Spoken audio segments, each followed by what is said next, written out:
Hello. Need to move the mic. I can slide over here to the desk. Huh.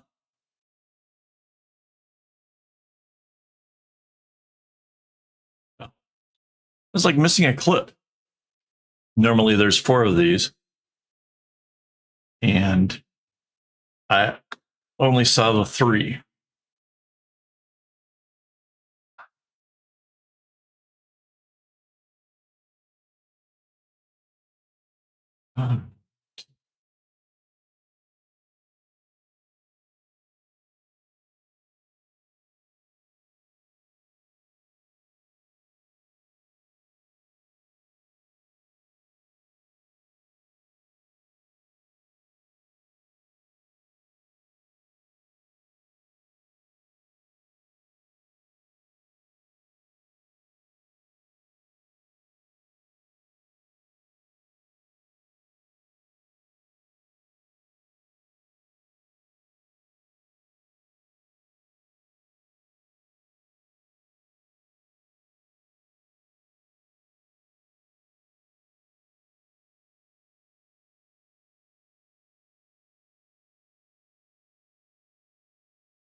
It says somebody joined us for 3 seconds.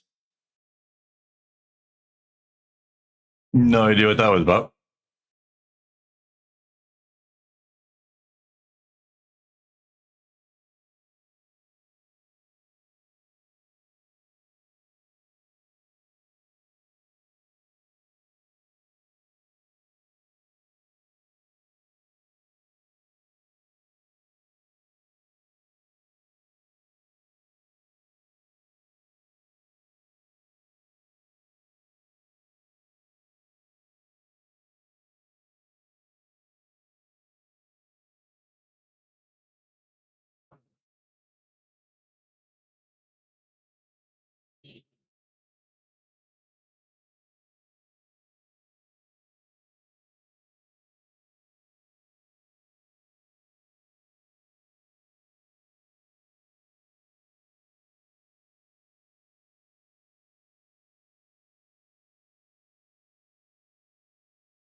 These little tiny bracelets, man, I tell you what, just something else.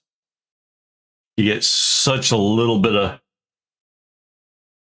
space to get started, and it's just so different.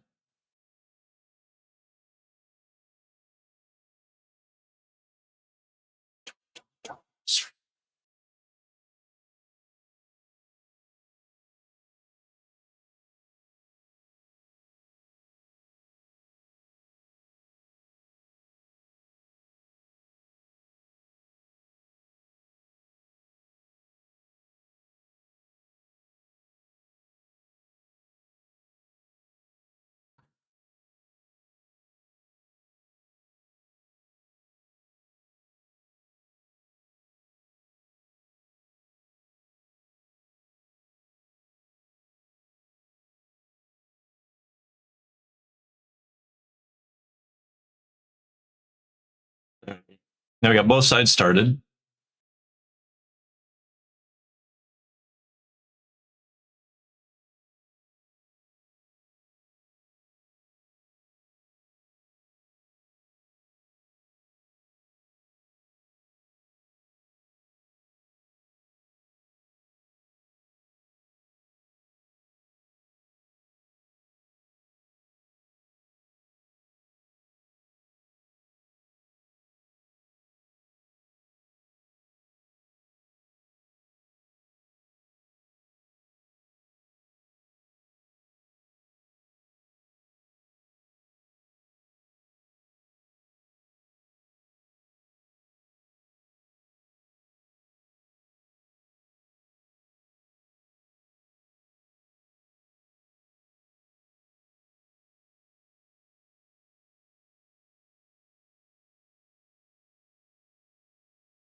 Still freaked out by the person who joined for 3 seconds. Like, that's weird. All right, let's set the timer for 30 minutes and get some work done.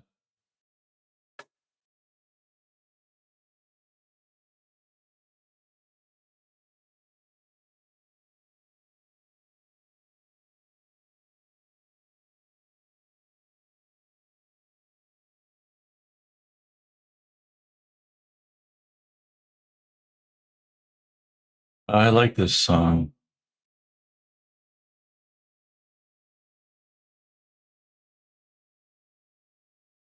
Even if it was for just one day, wouldn't it be nice if we could wish ourselves away?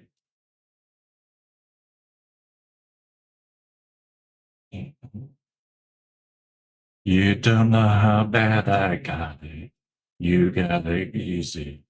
Don't know how I got it good. Got it good and like so.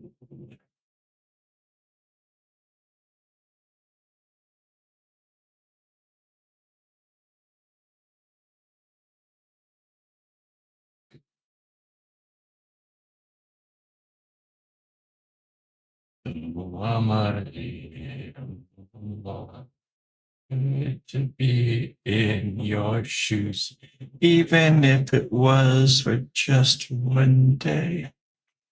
Wouldn't it be good if we could wish ourselves away?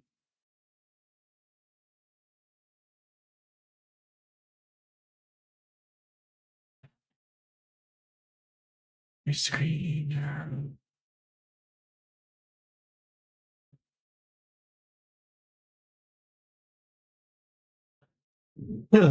Excuse me.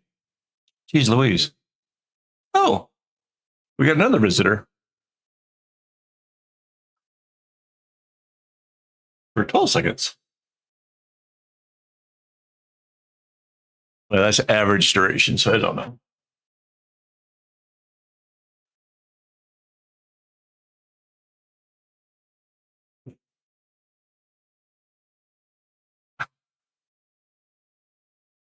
And now they're gone. Don't wanna be a no one. Don't wanna be no one.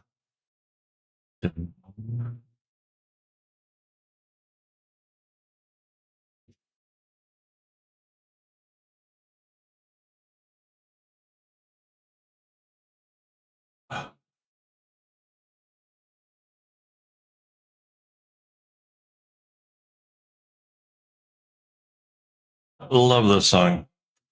Dude.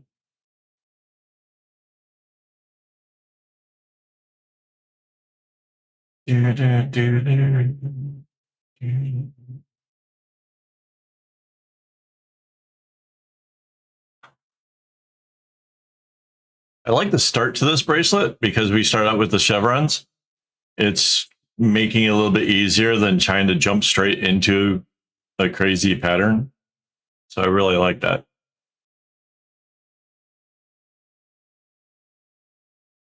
Even if it was for just one day, wouldn't that be good if we could wish ourselves away?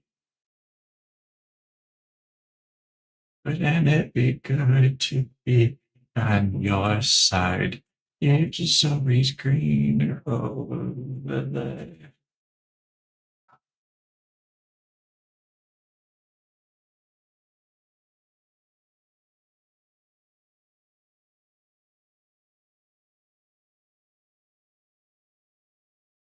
I got it.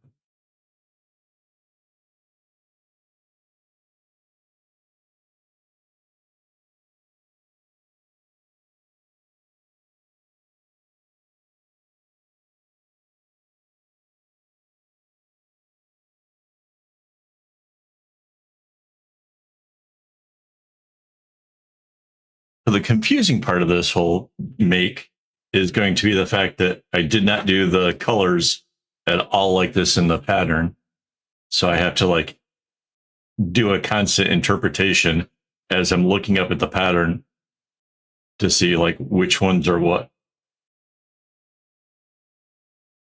One of the saving things is the reddish brown is the red. So that kind of helps.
The two views with an average of 12 seconds.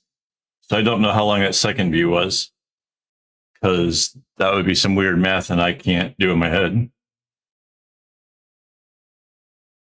And I've already forgotten how long the first one was here for.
Oh, here we go.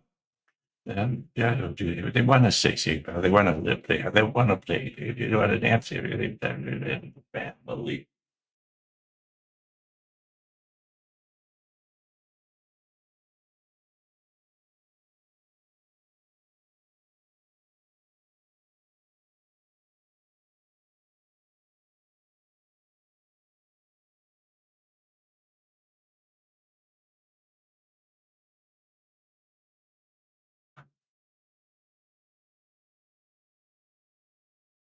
They want to play here, so they want to dance here, they're going to have let's family.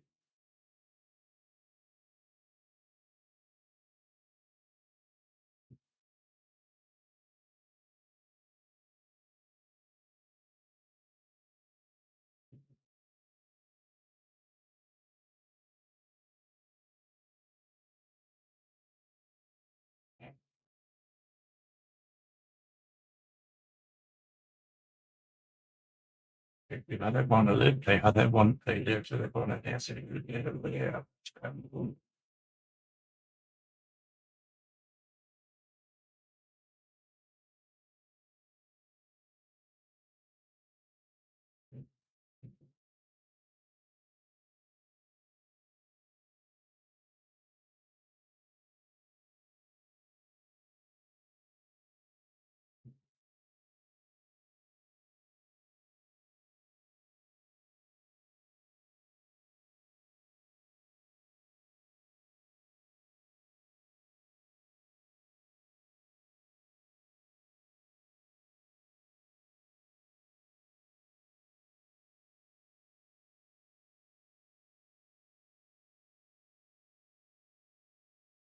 I'm too legit. Yeah, I'm too legit.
Oh, another view.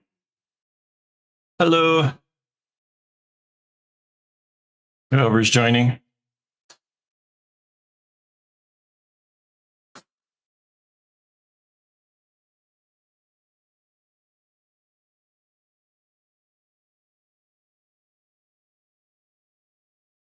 I can't see who joins. I can just see that a person has joined. If you want to chat, that's cool. If you don't, I guess that's also cool.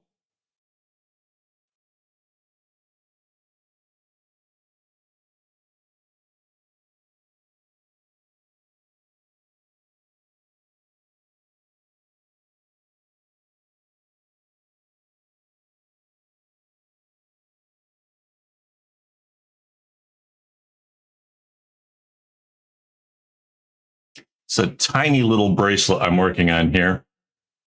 6 strings going into the loop, making it 12 coming down. Single stranded, making it extra harder.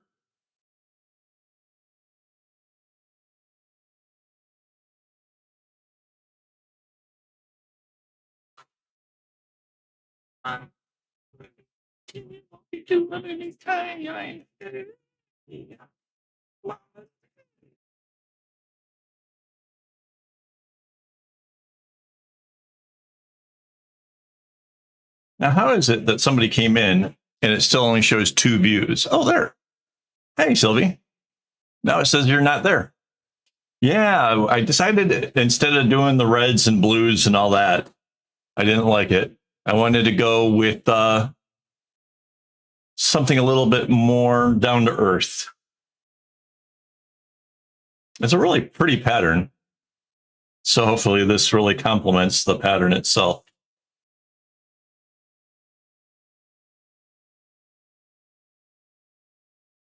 All right, shift the pattern a little bit so I can see where I'm going. Yeah. Every once in a while. I mean, I like doing rainbow ones and doing all kinds of other stuff, but I also like these kind of earthy tones. I was saying earlier that the thing that really is kind of saving me on this is the fact that the red in the pattern is the reddish color brown. So I kind of can see where I'm at with it based on that. Like that's helped me a lot. And then the dark color, this darker brown or the plain brown is the blue color. So as long as I kind of keep track of those things, I should be able to do it no problem.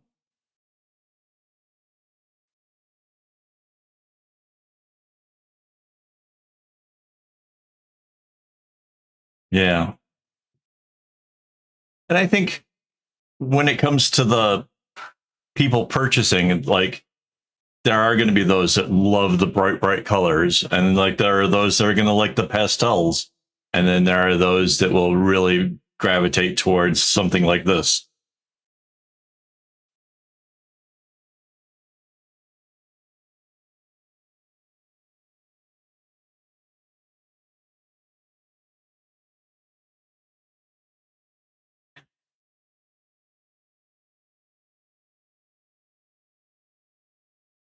Yeah, pastels can be a lot of fun.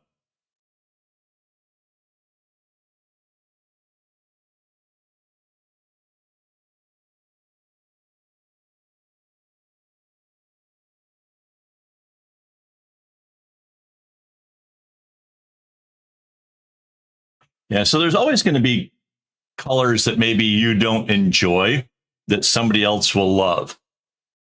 And that's I've told the story a bunch of times before, but I highly doubt that you would have run into the random video where I talked about it or the live stream I talked about it. But this guy came to me and he wanted to pick out the colors um, out of my I had like couple little sort of boxes or whatever, and he picked out these colors, and I thought the colors he chose were just the most drab, boring, ugliest colors I had ever put together in a bracelet. And I was really getting nervous about the fact that if I kept this bracelet for, like if he didn't, come through with the money for it or whatever, I would be stuck with a bracelet that would never, ever sell. And I finished it up, gave him a call. We found a place to agree to meet. And when he saw it, he started to weep. And this is no exaggeration. The dude is weeping over this bracelet. And he's like, it's so beautiful. You don't understand. Um, this means so much to me. And I'm like, I don't get it. And he's like, he was colorblind. And so all the bracelets that he ever saw other people make were, cut to his eyes, not that great.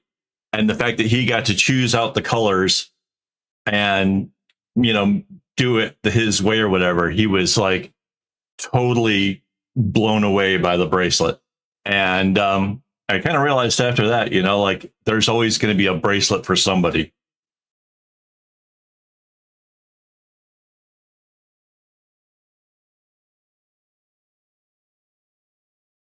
Yeah, pretty crazy stuff. And that was back in the 80s. Since then, I've done so many different ones, and various people saying why they like a bracelet over another is just still amazes me.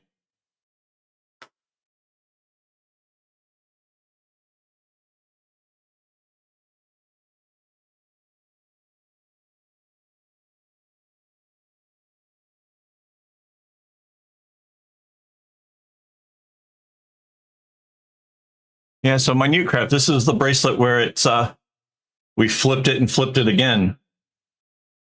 I really think that worked for this one. We're nowhere near the middle yet. Barely got started.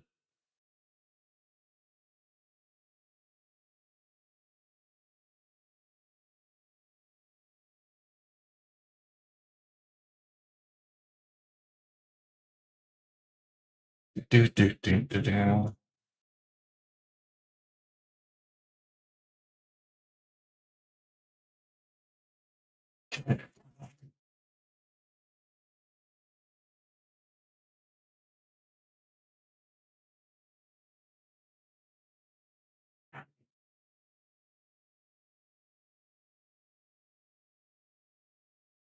Yeah, sure.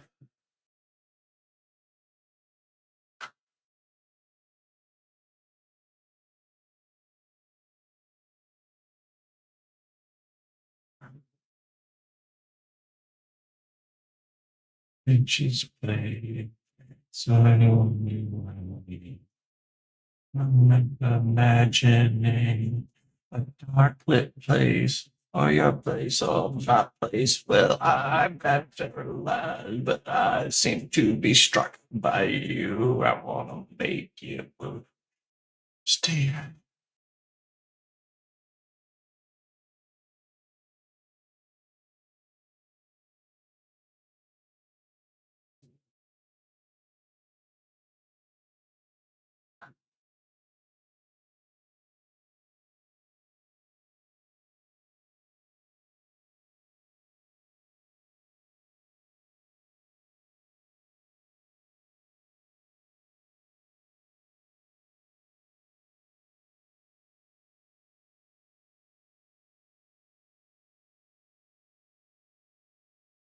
Right. Sylvia, I've often imagined, like, how would we know whether or not we see the same colors? You might look at this and say brown, and I would say brown too, because when we were, first learning about colors, that's what we were told. But what I see could be something completely different. I've always been fascinated with the idea of the colorblind and how the spectrum to them might be, in fact, very different. Again, having made a bracelet for a colorblind person, I definitely question, like, what other color choices would really apply well for them. I don't know, but yeah, I love looking into color and how we perceive it and what it's all about.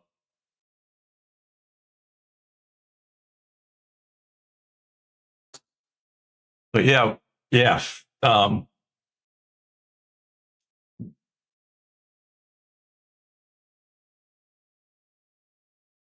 that would be neat.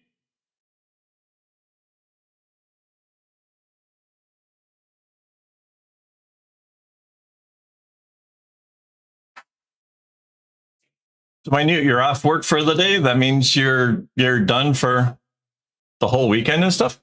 That's kind of sweet.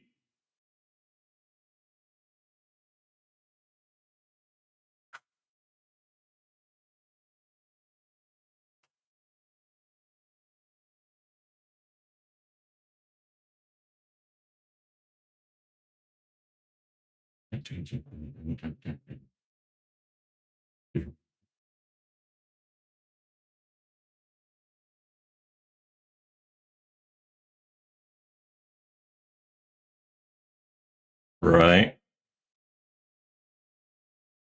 Yeah, I'm always criticizing myself about wanting to do more work. So the today's stream is a late stream because I was I had this YouTube thing where we could, like, learn about some of the changes that are coming up with YouTube, like how many hours are needed to get into the YouTube partnership program and what kind of things can generate strikes against the channel and stuff. It was pretty interesting.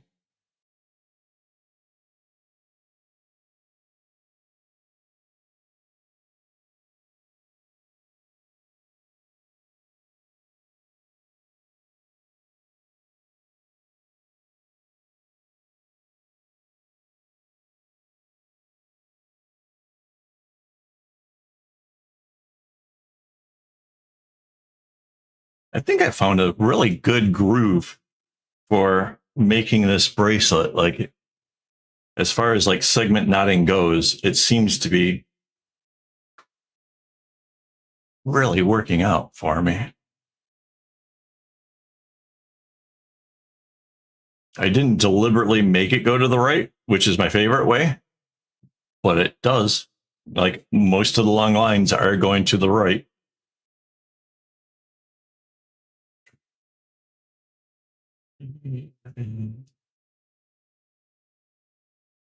Yeah, so I ended up asking the question about filming in the city and getting copyright strikes. And he said that the thing about being in the city is the music, and that's where you get it. And I couldn't get in for another question to be like, that's not, my video was voiced over entirely. So, like, there was no chance that it was a music. Um,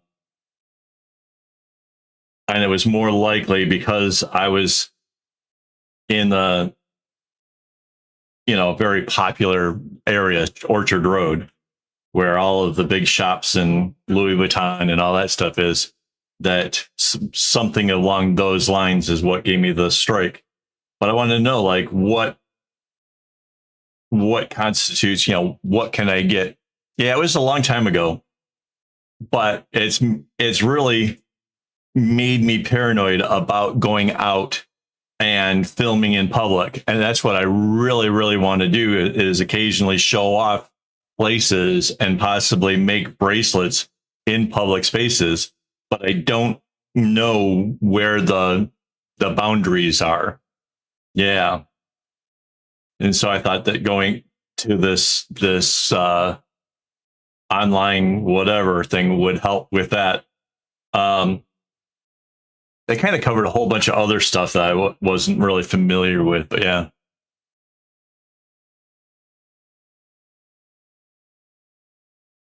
Yeah.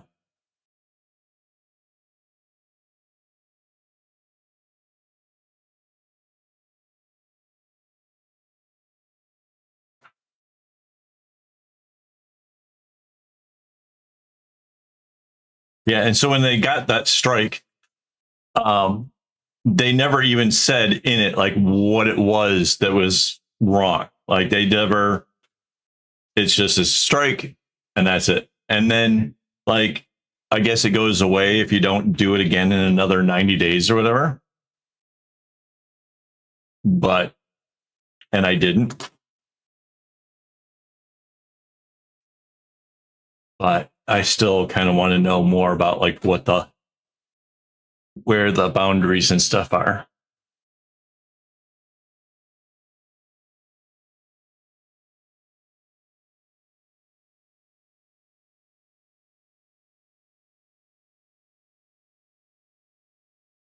What you do, baby. Yeah, I agree.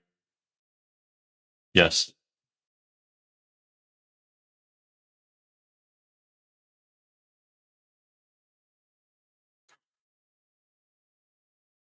So it kind of worked out that it can be buildings and stuff. Like if you are in Paris and you take a picture or take your video has the Eiffel Tower at night, then yeah, that's a problem. In the daytime, it doesn't matter because the Eiffel Tower is too old to count. But they added the lights way more recently, so as a result, um, that can actually count against you, which is weird if you ask me. Like, I really don't, I don't like that at all. I mean, it sucks.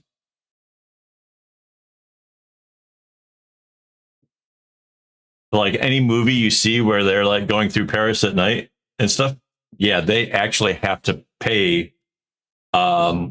I don't know who, but somebody to have the rights to have that in their movie.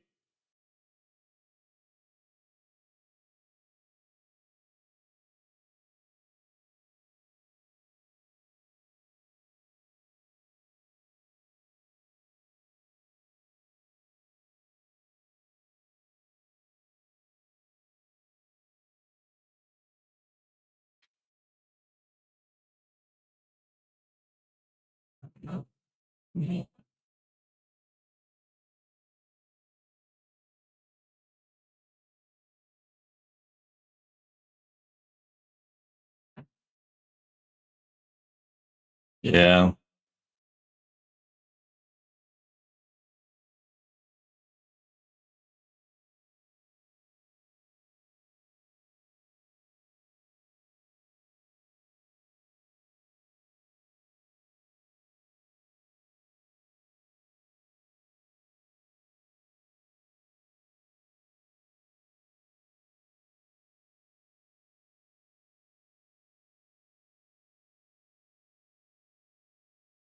It's like you with your stuff about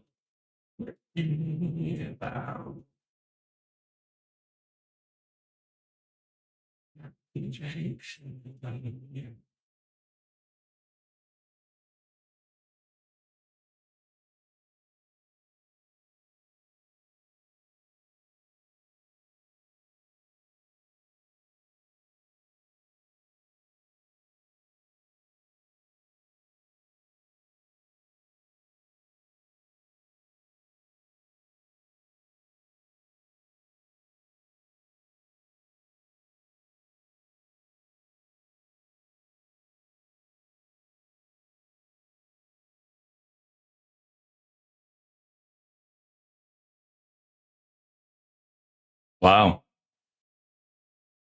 that's a pretty big bracelet.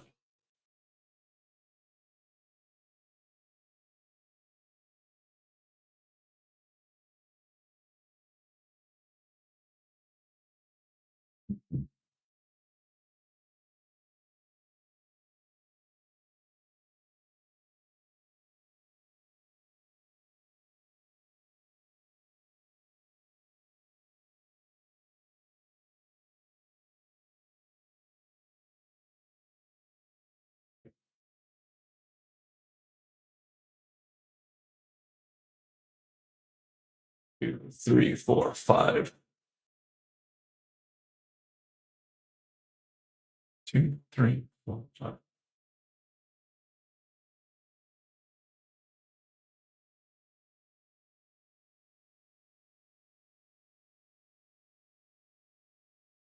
So my half hour is up. So I'm just take a quick second to kind of stretch the figures and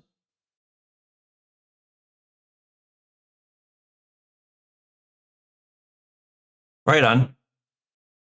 I get the idea of the whole whatever, but when it comes to friendship bracelets, you can be inspired by anything. I figure everything is fair game in the knotting world. That's really cool though. Cool story was I met a an Indian guy, and I was really interested in knowing about how to make a dream catcher. And he said that according to tradition, it would be wrong for him to teach me how to make a dream catcher unless I was also teaching him how to do something. And I said, well, you're going to love this then. I taught him how to make friendship bracelets and was explaining how, I've been making them for friends and made them for profit, endless amounts of things you could do with it, and gave him a whole rundown. And he was so delighted about the trade or whatever. He showed me how to make the dream catcher, which arguably is so much easier. It's really, there's nothing to it.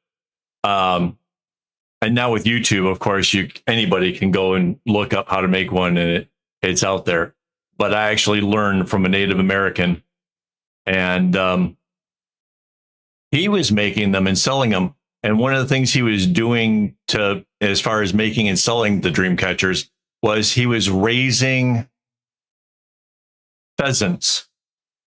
Sorry, it took me a second there to remember what the hell that bird's name is. It's a pheasant.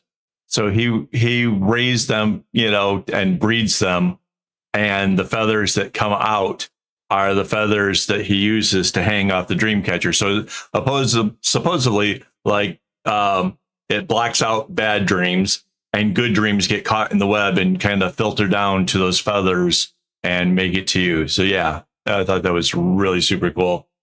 And it all stemmed from knowing how to make bracelets. And I don't know. I think that's really neat.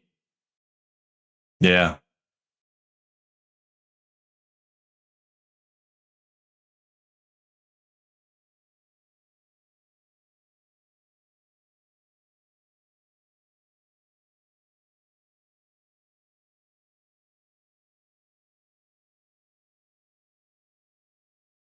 No. Pheasant. Pheasants are these really cool birds. They have like these kind of colors, like browns and stuff. Like, yeah, they're really earthy tones and perfect for the dream catchers. So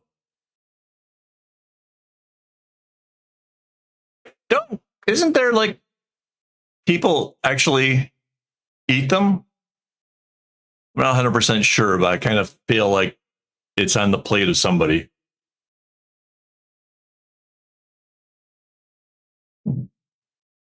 No, no.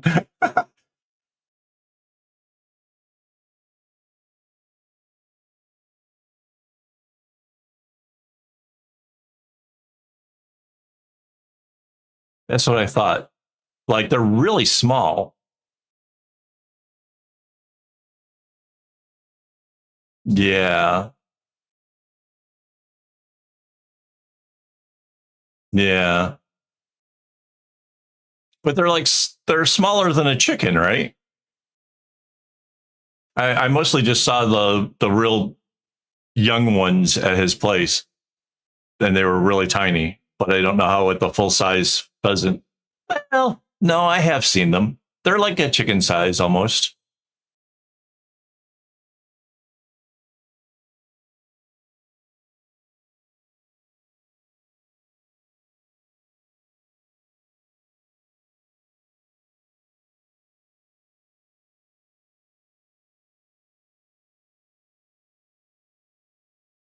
Yeah, I think when it comes to those kind of birds and stuff, as far as the taste goes, is really going to come down to like what their diet was. If they're out in the wild, I don't know.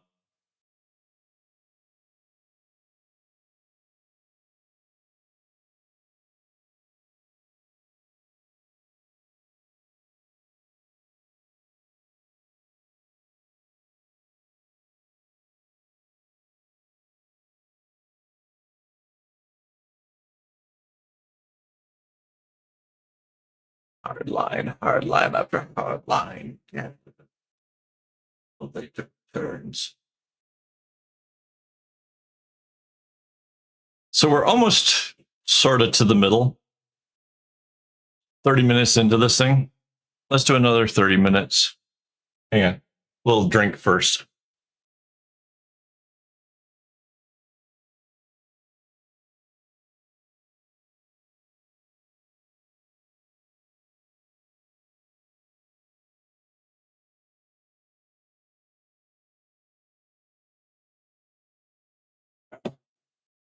Thirty minutes on the timer.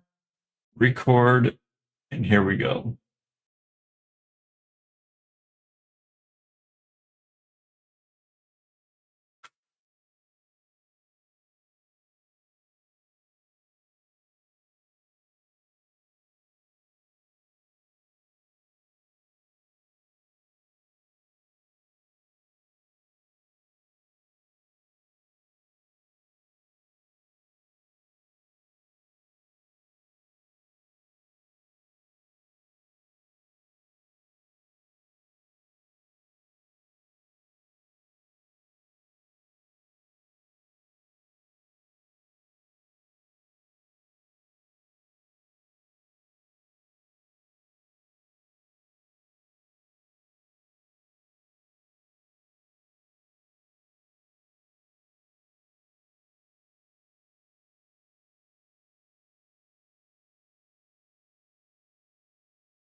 Right. That makes sense.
Right?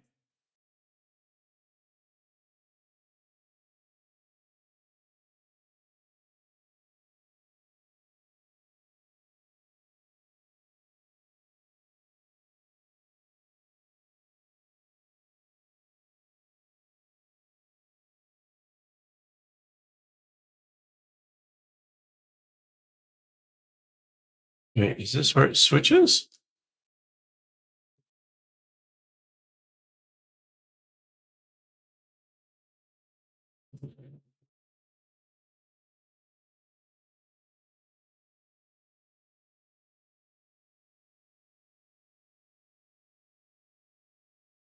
I am so confused. It doesn't. This seems counterintuitive, but it changes here.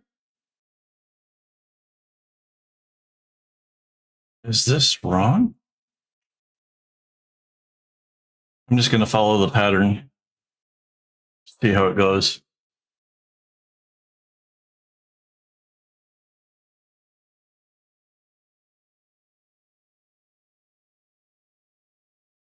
But it feels like I might have made a mistake at some point because I don't think this is where the center is.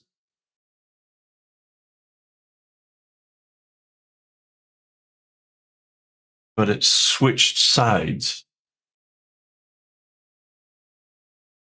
which is really weird.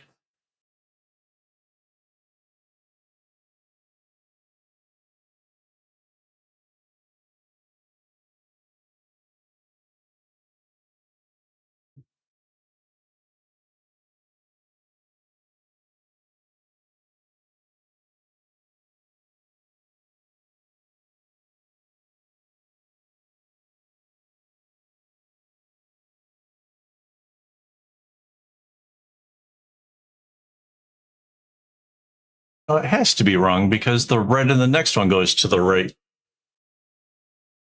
with the blue in the center.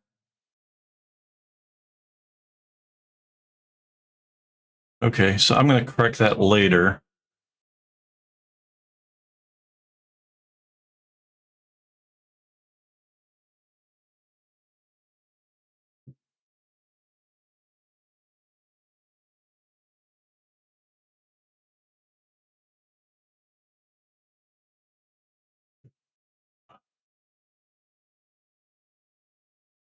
This is why I like making my own bracelets after I make the patterns. If there's a mistake, I like to catch it before I actually put the patterns out there for other people to try it. Because I know a lot of people really follow really, really close.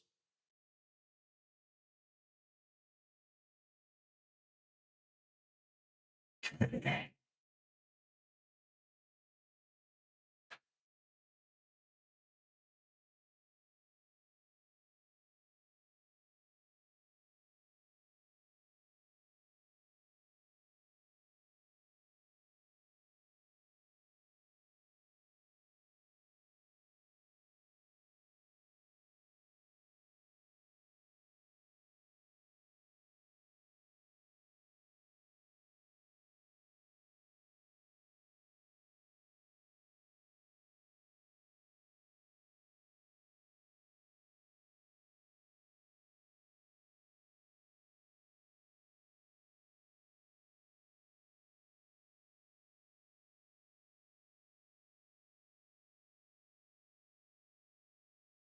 I believe that I can understand.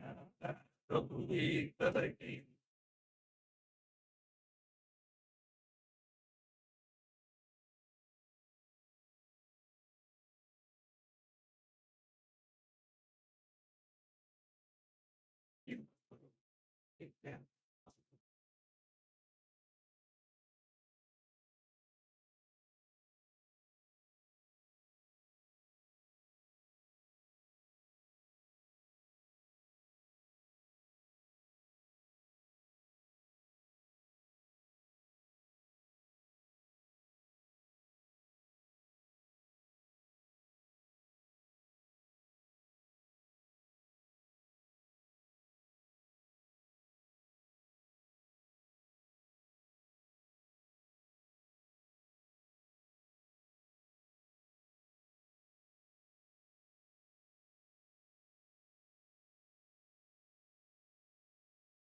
All right, I'm gonna stop the recording for a second. Let's give me a second. I'll bring you guys along.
Okay, I think I got it figured out.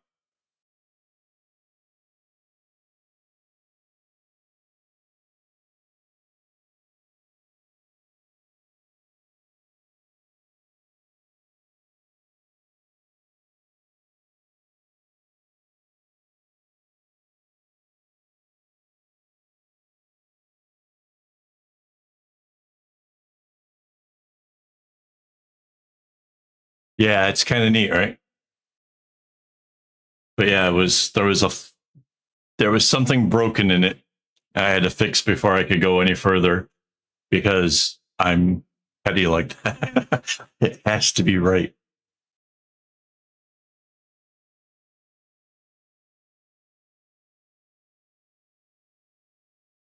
All right.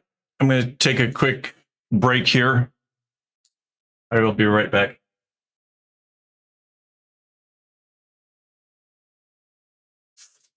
It's one of the things when I'm home, I drink a lot, like sodas and water. So lots of breaks. All right. I'll be right back.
And back.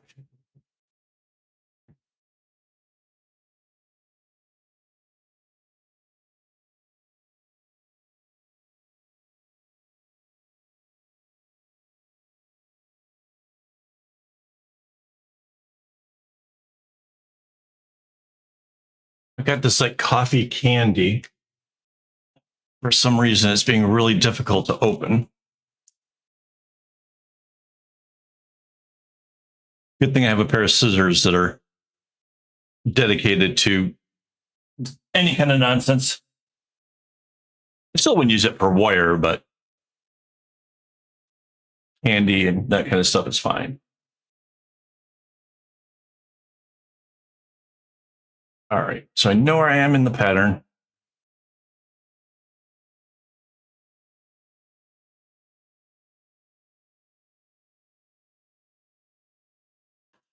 I need my mouse.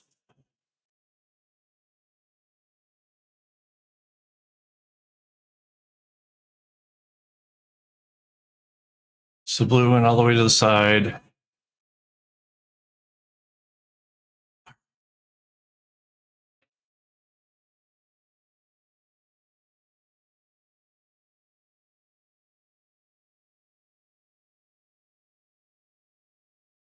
So we're about 40 minutes into making this bracelet, and we're coming up on the halfway point. These little skinny ones with single strands take me so much longer than the 12 string doubled up strings do. Those I typically get done in an hour. But if I don't do this, I won't have many of these for the shop, for like if we do our next gig somewhere. I'm trying to produce a whole bunch.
I think I can move the pattern up a little bit. There we go.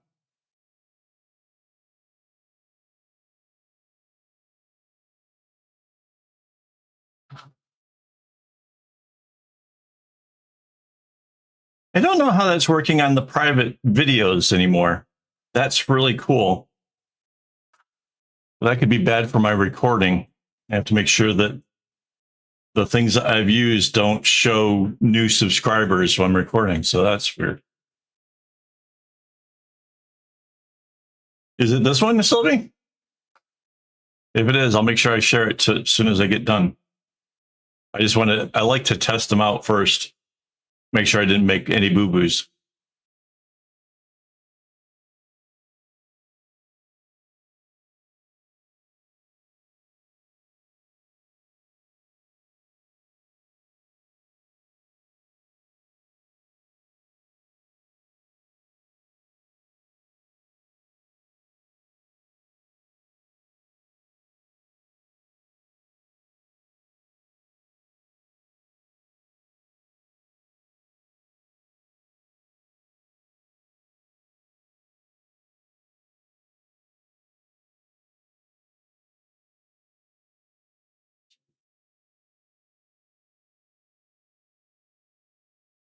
I guess by right, it should be correct, considering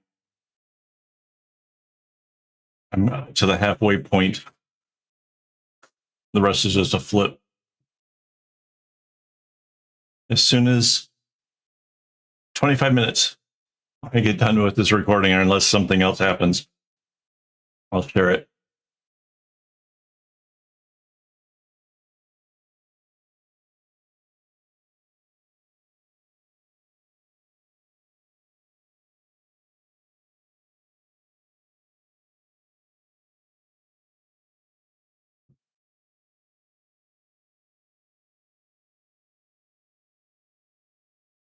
You're very welcome.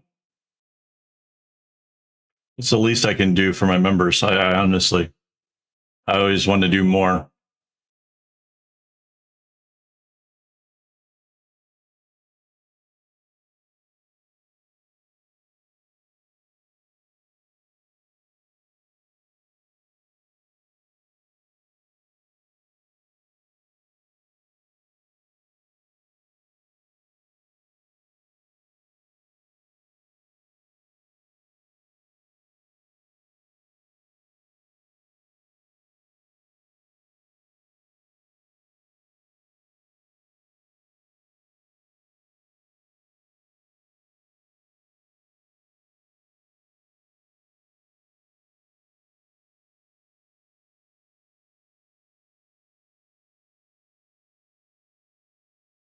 Thank you, guys.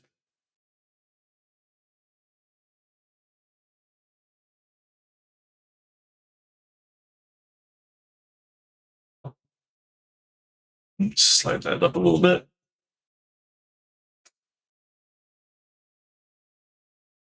So now, just after getting kind of used to how the whole pattern was flowing, we have reached the center part. And so I have to like change up how this whole thing works, which is weird, but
yeah, this is completely different. So the white comes across here.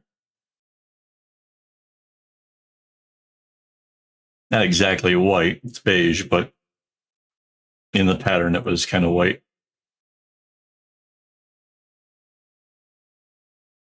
Okay, so that comes all the way to there.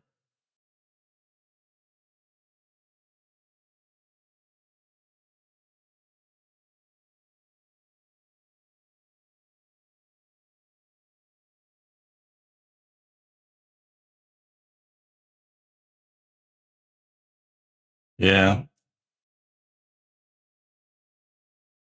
The paper is sort of off white, so it kind of throws off the white balance for the camera. So sometimes it's hard to actually tell.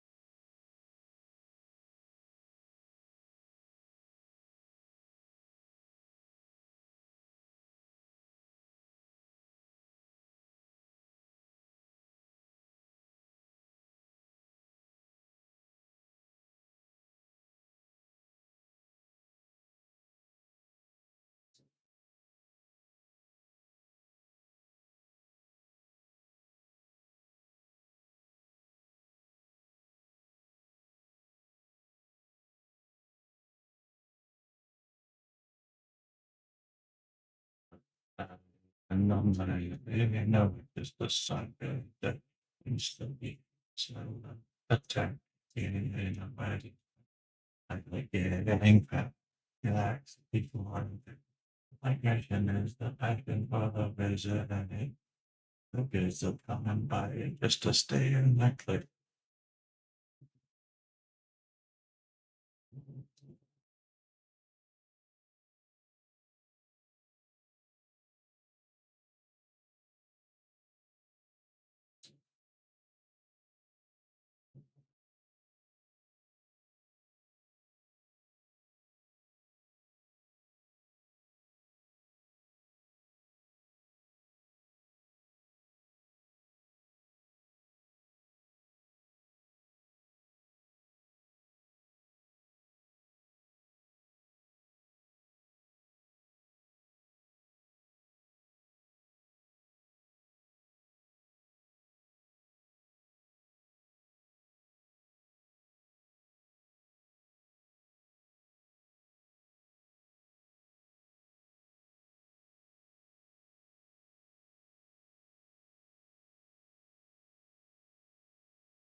That is okay. In general, the speaker is very good at getting there.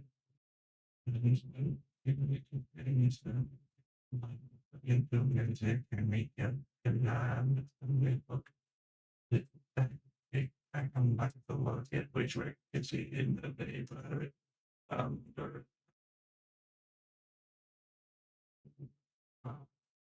I'll be like with your babies about to be late.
We're not people.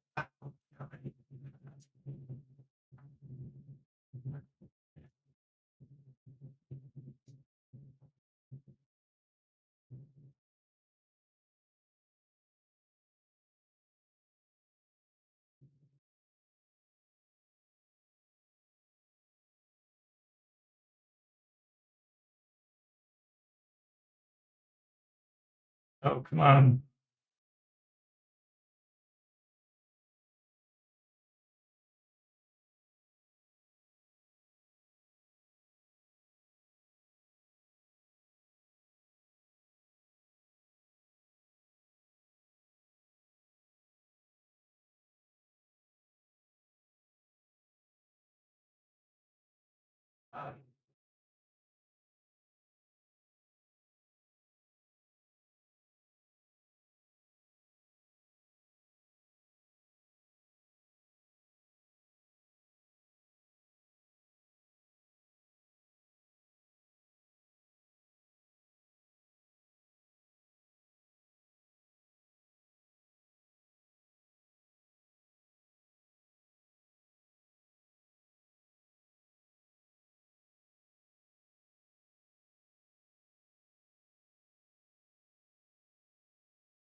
So the segment knotting is still sort of working.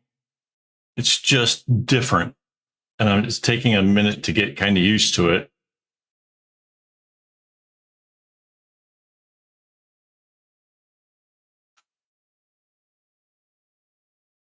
I find myself having to look at the pattern an awful lot to make sure that I'm where I'm supposed to be.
All right, have a good one.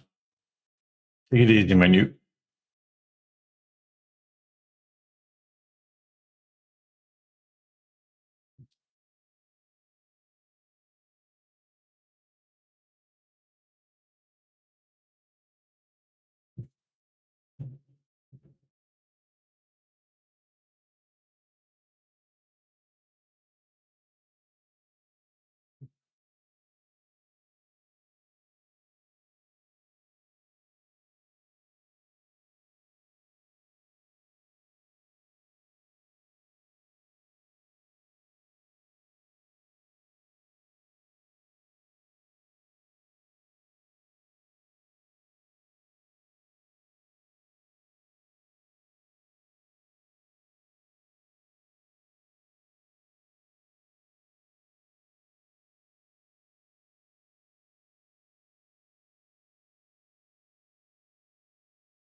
I can tell we're getting towards the end because some of these strings are getting really short. The off-white one in particular is getting really good and short.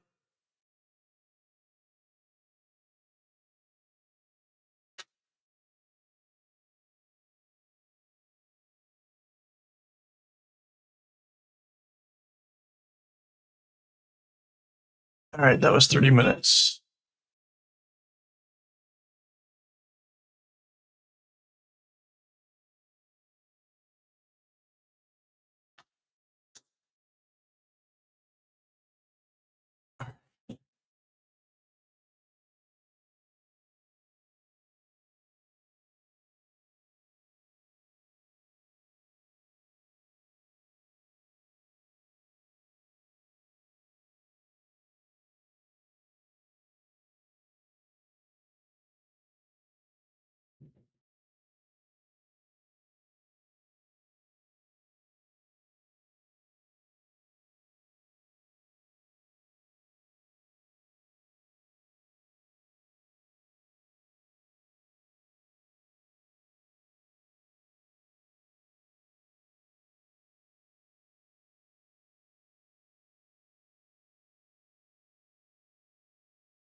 Yeah, I'm really getting close to the end of this. So, okay, the pattern is posted over on the post tab.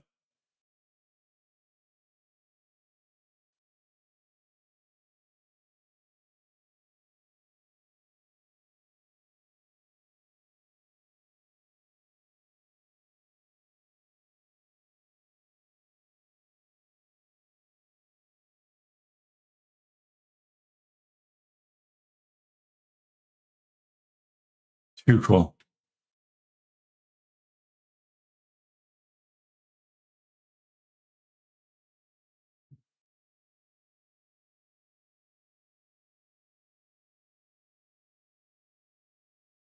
Um, oh, you're very welcome.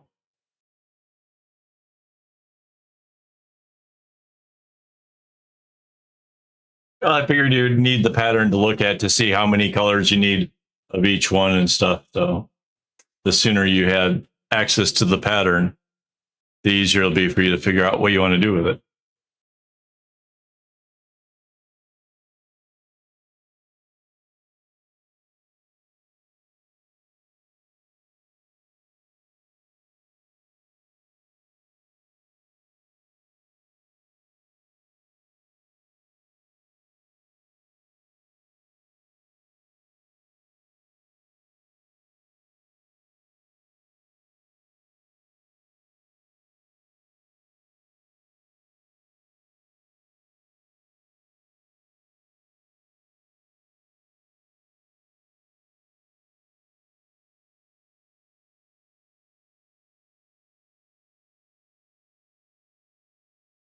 Wow.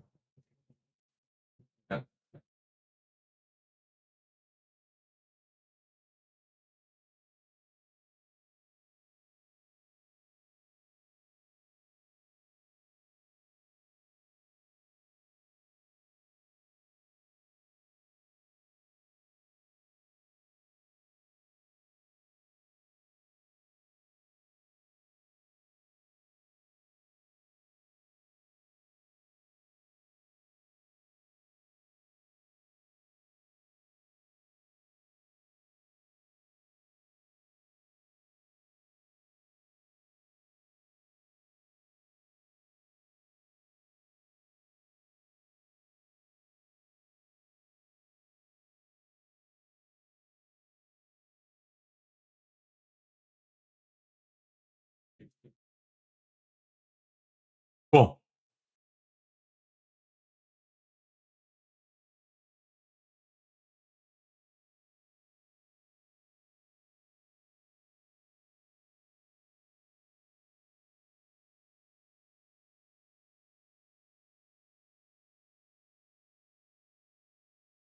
I don't think we need 30 minutes for the last segment, but we're set the timer anyways, just in case.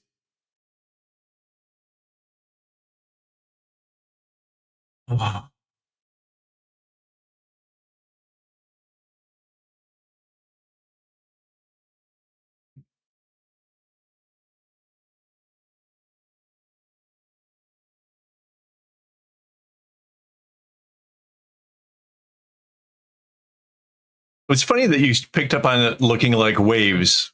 For me, I kind of thought of it more like a chain, like chain links, and like how something sort of locks into place with the next one. But now that you say the waves, I totally see waves.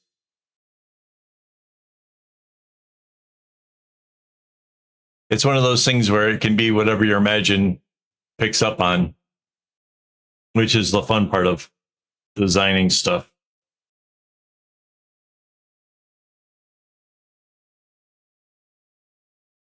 All right.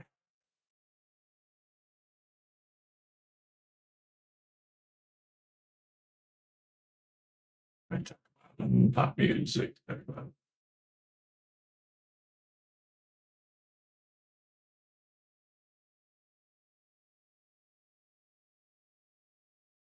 Yeah, I like the way that they interlink to each other. I think that's a really neat look. Part of what attracted me to the whole project. And then I kind of wanted to, I didn't mean for it to just be like three chevrons at the end. I was going to like really change up how it ended, but I got like so far towards the end before I was like, okay, so now what can we do? And I was like, oh, there wasn't one much to go.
Yeah, that might be actually a real good combo. That would be cool.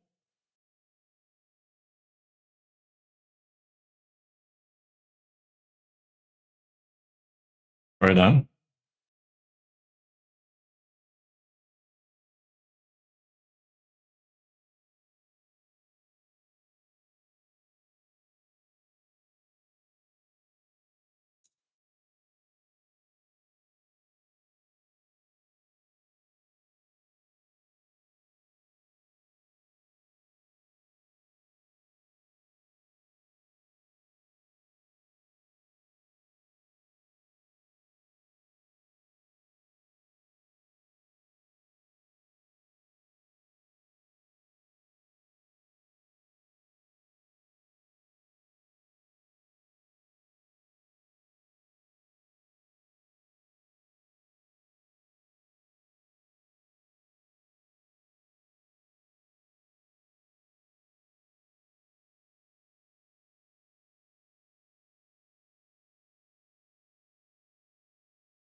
So close to being done with this one.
Dun, dun, dun, dun,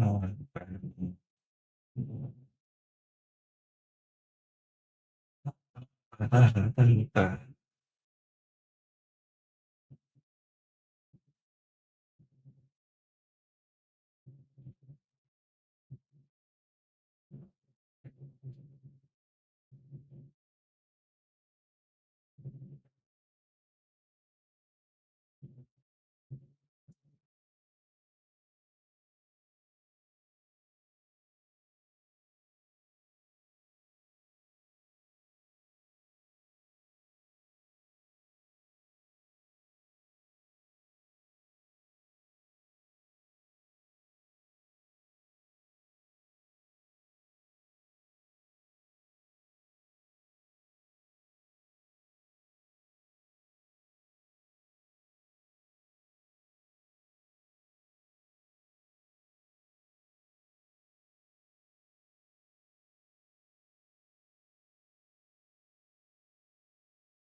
So this new string you got, is it like thicker than embroidery floss, or is it kind of close to embroidery floss?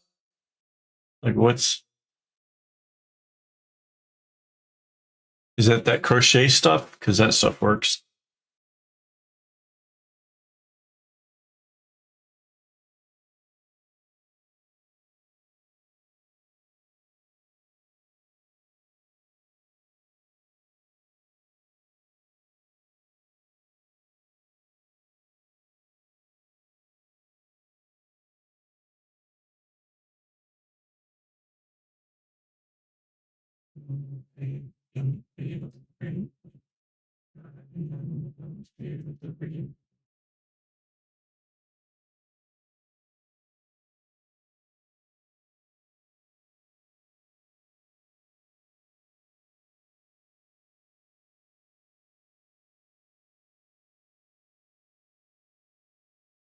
Okay.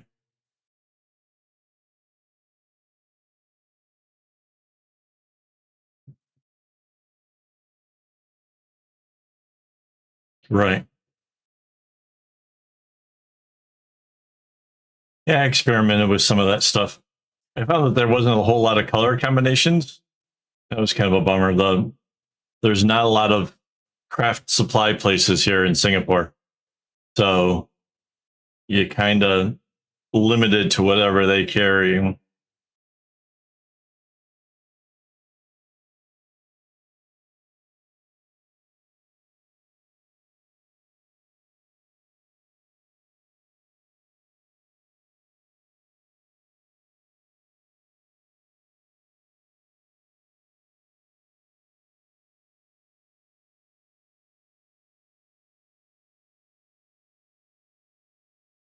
I like these chevrons at the end, though. I like how it closes off that last piece.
Oh, that's nice. Yeah, it's brutal here. It's I got the air conditioner running and it's still 28 degrees in the office with 60% humidity.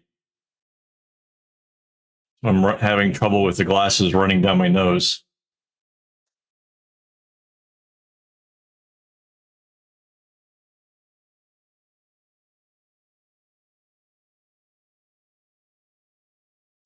Done.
Right. Yeah, there've been some things going around Singapore talking about what to do if you start to experience heat related things like a heat stroke and whatever because of the humidity being so bad.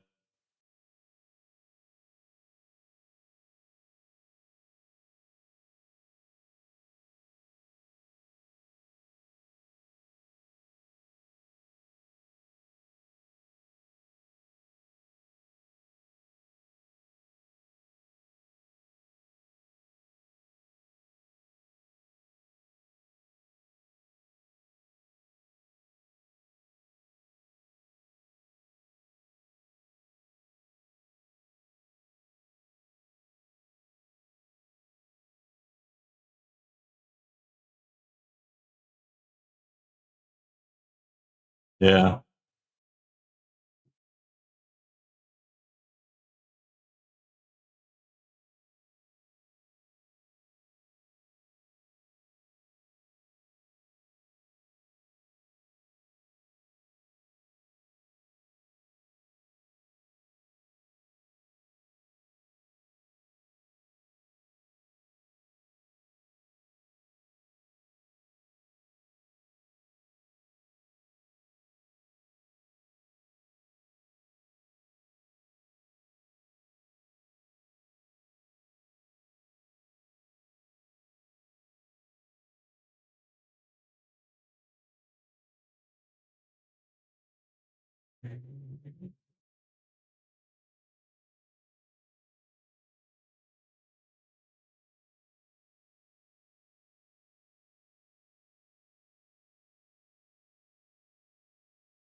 One side braided?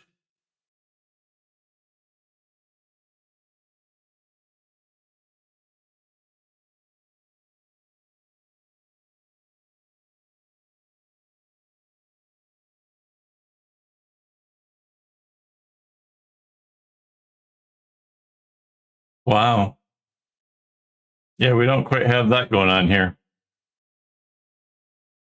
But the government is making like, notifications about what to do in case of.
That's kind of cool.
Yeah,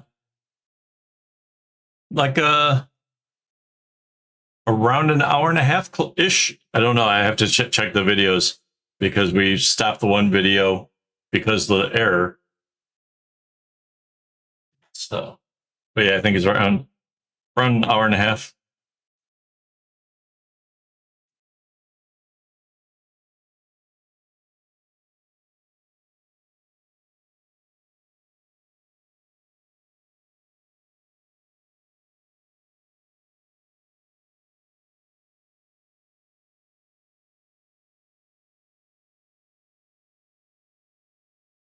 Where's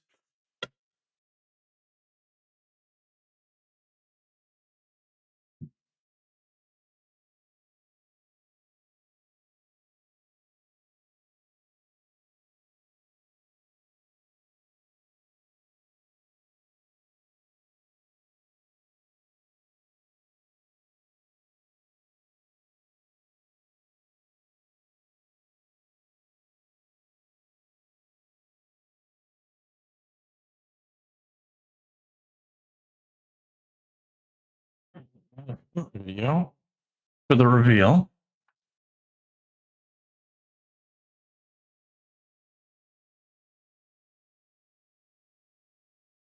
Oh yeah, even just seeing this in the video, like at a distance, it real clear that the pattern changes and adds symmetry to it. That is really cool. Yeah, that's pretty cool.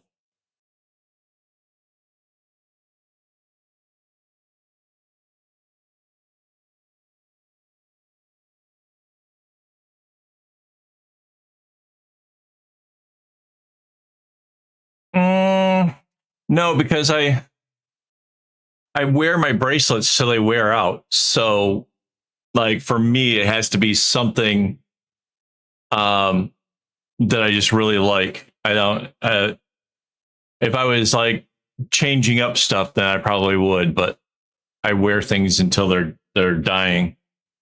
And this one's really been holding on really super well.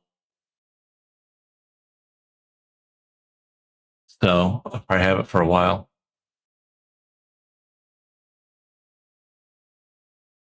All right. I need to upload those videos. Where's the folder again?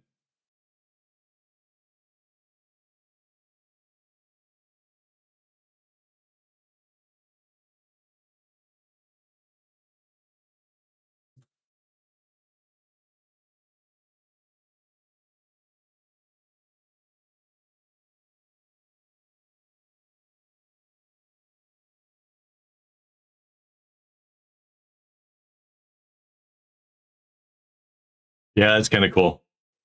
That's I have to admit that is kind of cool. I just can't be bothered with trying to take them off and putting them on.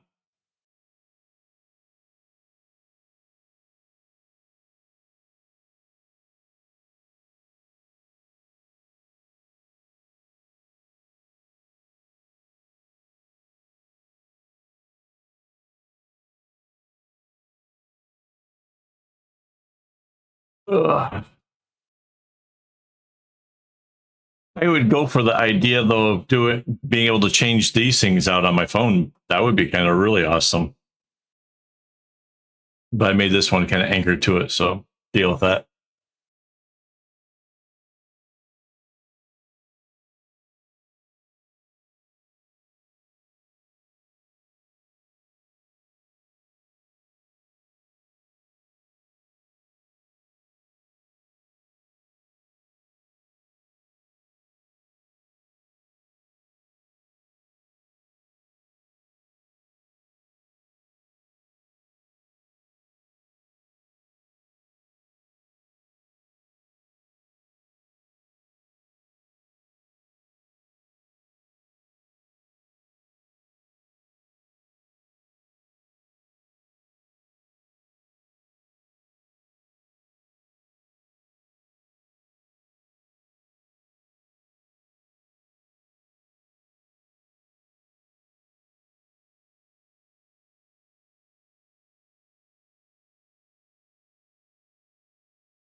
Right.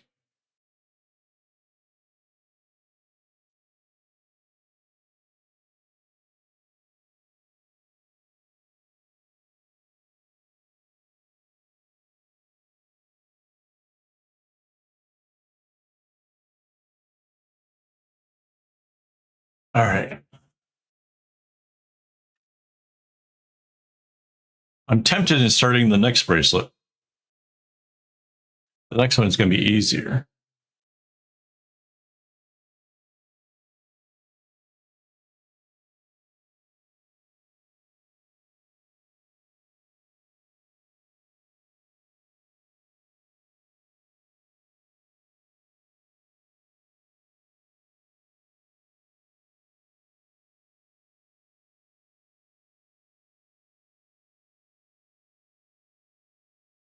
Right.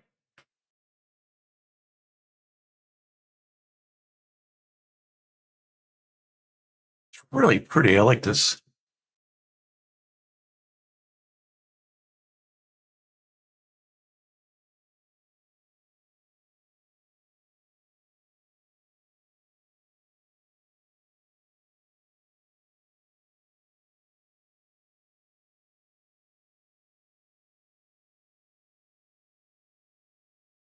Yeah. I did two um, pattern videos in one day. So yeah, I already know what the next one is. Even got the string ready for it. It's just whether or not I'm mentally motivated enough to try it. And I'm not sure that I am. I haven't had dinner yet. It's 7:46 here, and I haven't eaten dinner. I'm getting a little, yeah. Oh, my next pattern is gray. Hang on, I can actually post that one up there too. Hang on. Where's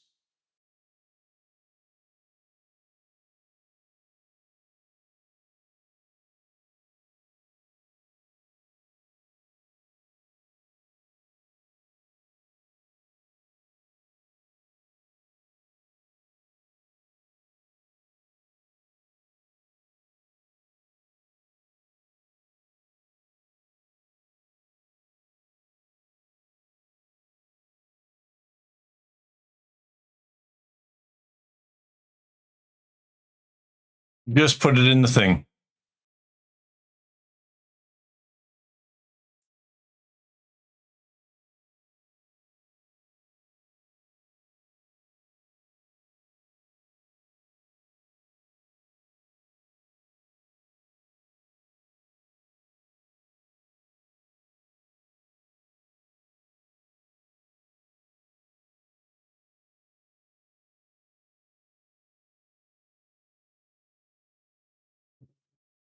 Yeah, it's a white, gray, and black.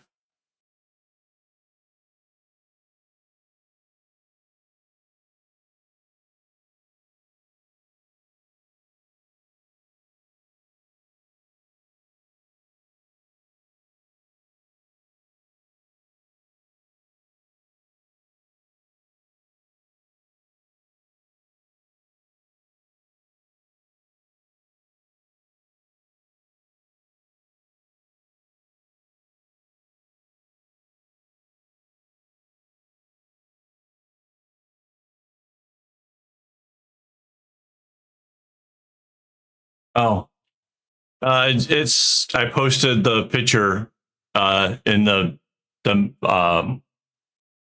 other tab thing. It's just it looks like a braid. It's black, white, and gray. And it's interesting that he adds in this. I was kind of curious if they ever do it.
Hang on, give me a second. I'm going to eat something really quick.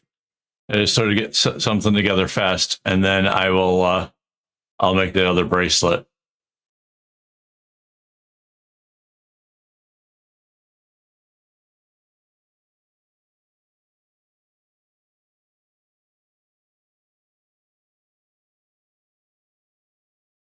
No, I'm not. I'll be back very shortly. It literally will take me a few minutes to. And I'm just going to make a sandwich just so I have something to eat. I'll be right back.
I'm sort of back. I've made the sandwich. I haven't eaten it yet, but I'm back.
It's chicken breast.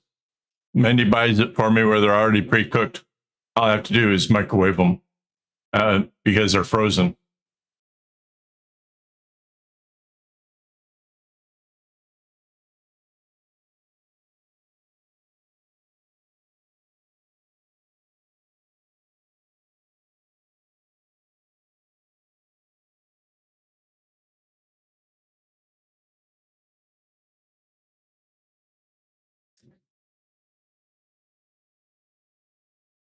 Mhm.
All right. So I have to record how I set this up because I sort of promised it in the video. So we'll make a short video that's made about how to set it up, and then we can do the regular stuff. So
mhm.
Oh, I had the oh, I didn't read that all the way through. The loop was made by Mandy. Mandy does a lot of the, well, does almost all of the loops.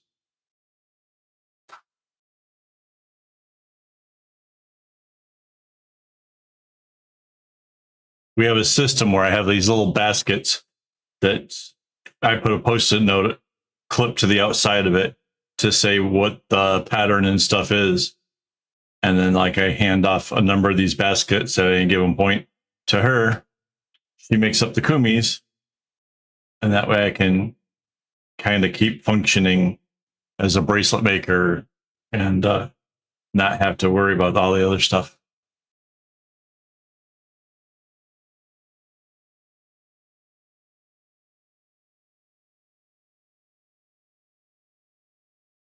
Yeah.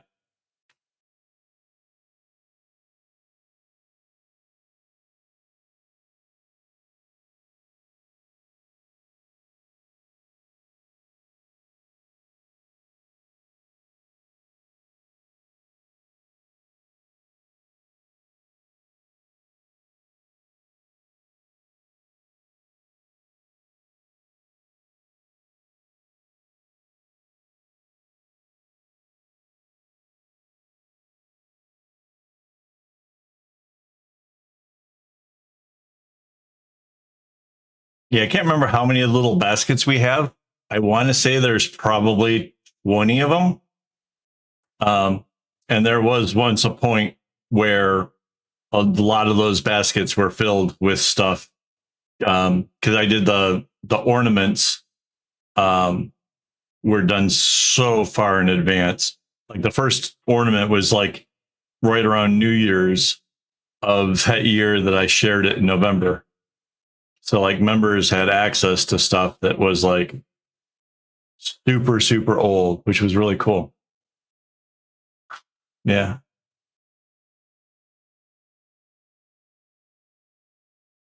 Yeah, it's a kumi. It's, well, I don't know what it is because it's 6 strands. It's like a really weird braid that she's learned how to do.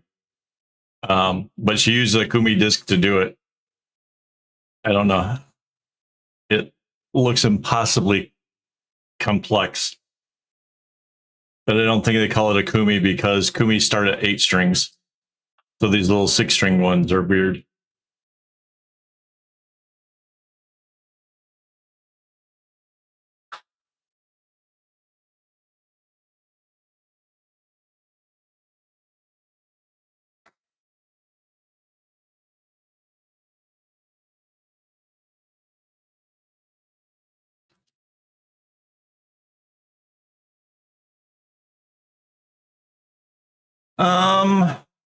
Yes, I do.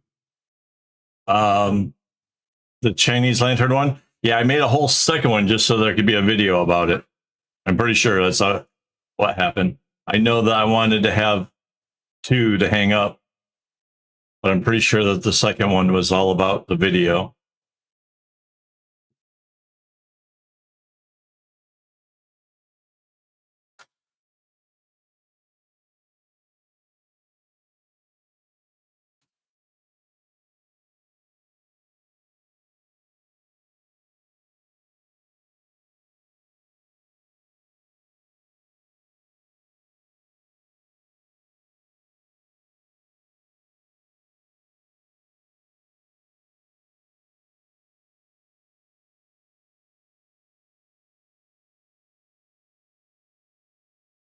If you can't find it, let me know, and I'll do some searches.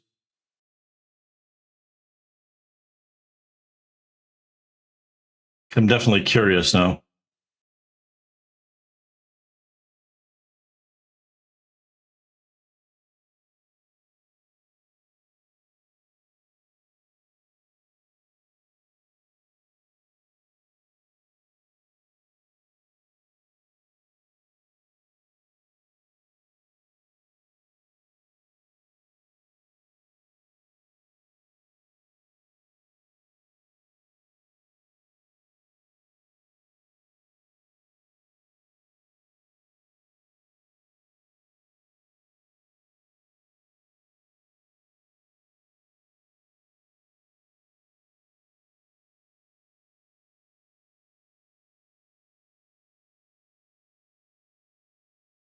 Make the lanterns?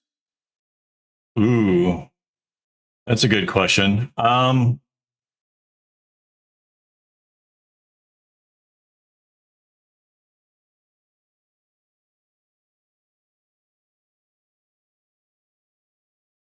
want to say it took a better part of a day, but I really don't remember.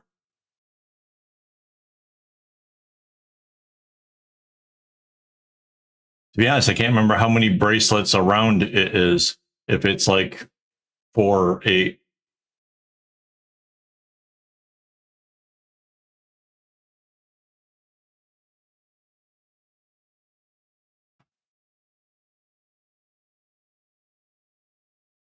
It's even possible I might have done it during live streams.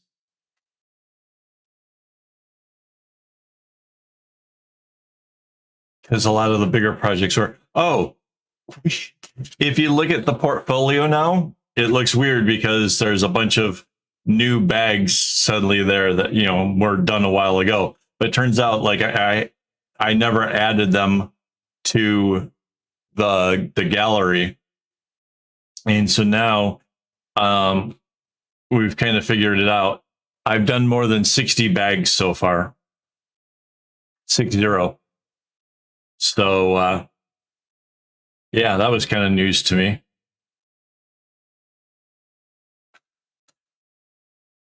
I know for a fact 2 of them that aren't in on the thing. One of them is with somebody I can get a hold of and ask them for a picture of it. if they still have it.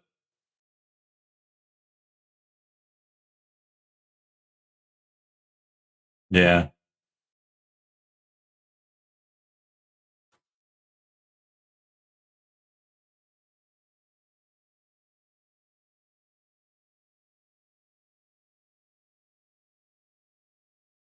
Yeah, it feels pretty crazy to like quantify that there's been 60.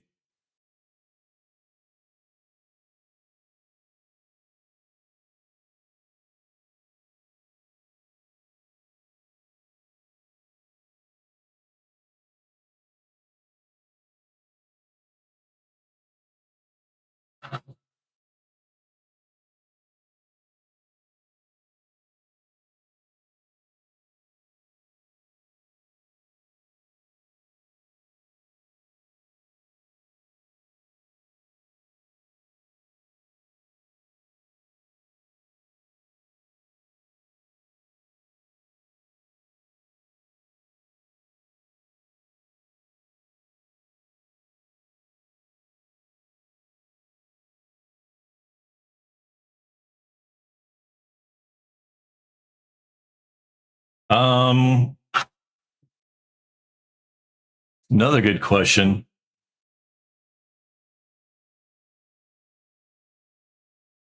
I wonder if I can find out when I made the first bag. Possibly. If you scrolled way down on Instagram, you might get what year it started, where the first bag was.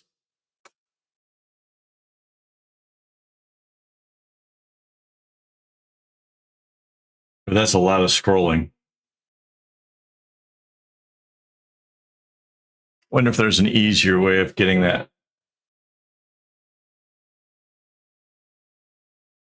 I want to say 10, 12 years, but it might actually be a little bit longer than that. I'm not sure.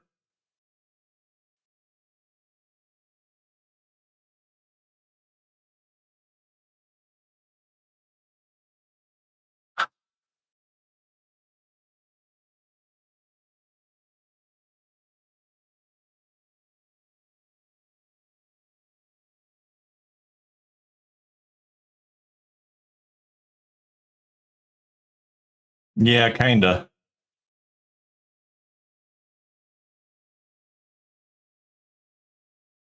I started it when I got a skateboard, and then I'm pretty sure it was around when I did the first bag. I was making bracelets. Made a lot of bracelets before Instagram, but I'm pretty sure Instagram was around when I did the bag, and I wanted to show it off.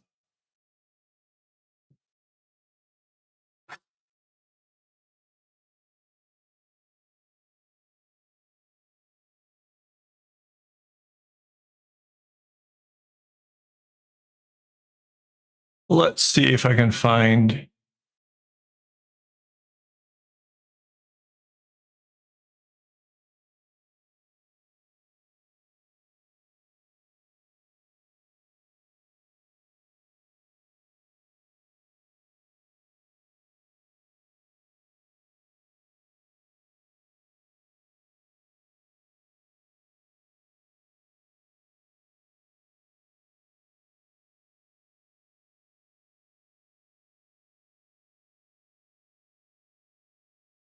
Going through Facebook photos is painful because I have so many photos there.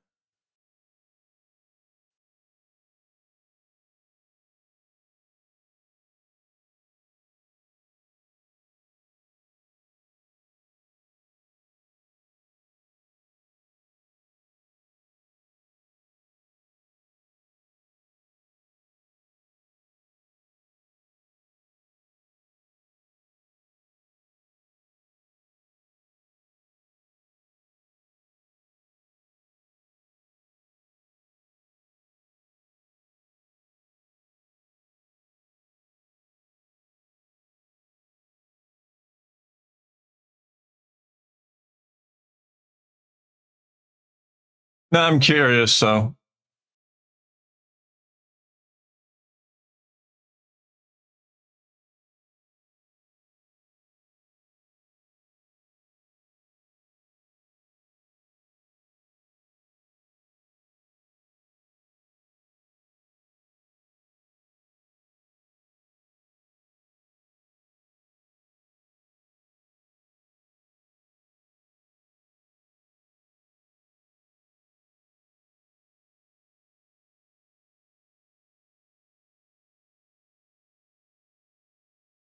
seven years ago, I was making bags for the other shop.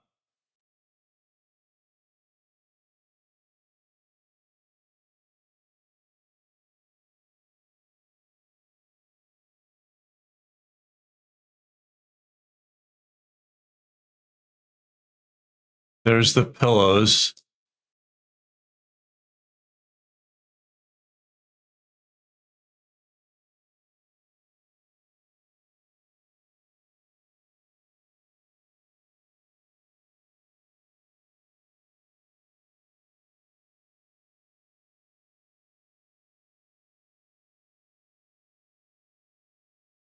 That's where the pillows were.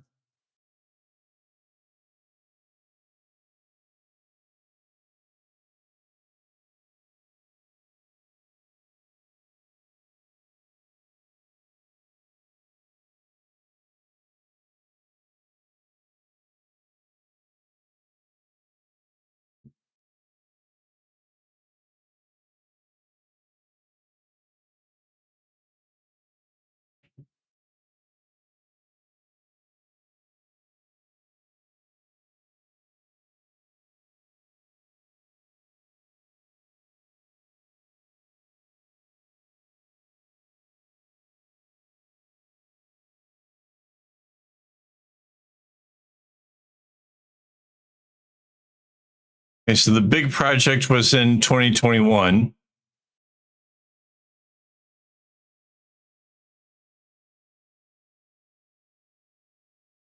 And that was way before that I was making bags. So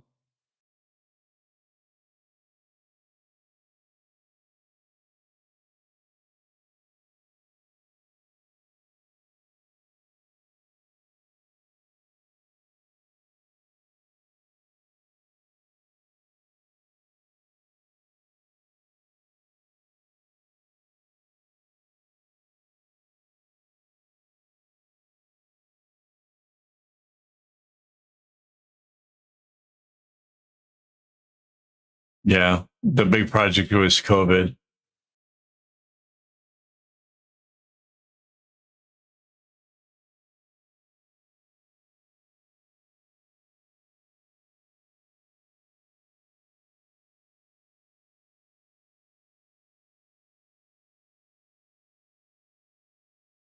There's the guitar straps.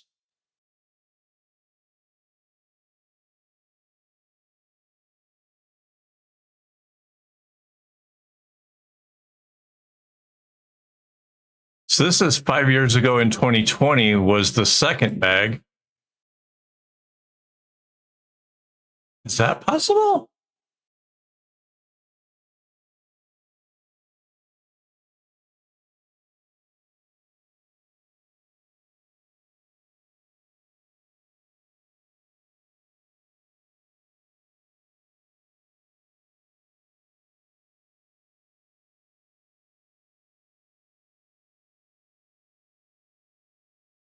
Man, I've shared so many photos.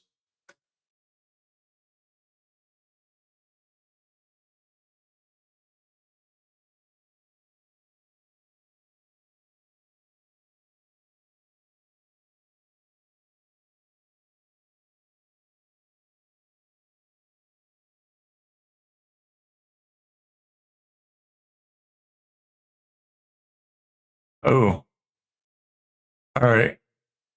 I think I'm almost there. I'm a long scroll. It's starting to take longer for the pictures to load. Um, I'm actually kind of surprised at the sheer number of bracelet images.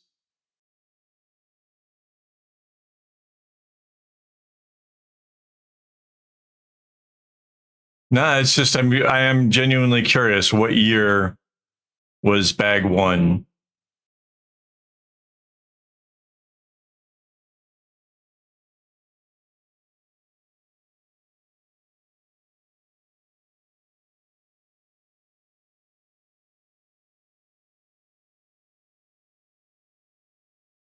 I see the smaller ones here.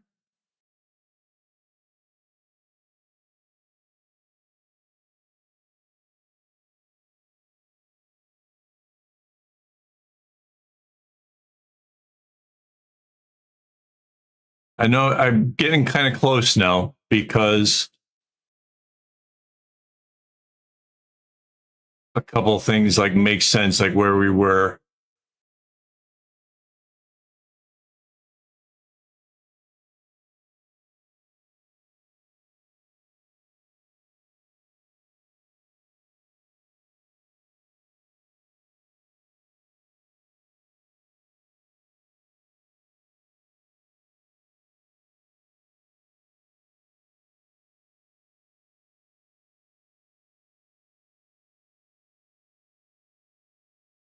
Oh yeah, there's that project I never finished. I wonder where that is.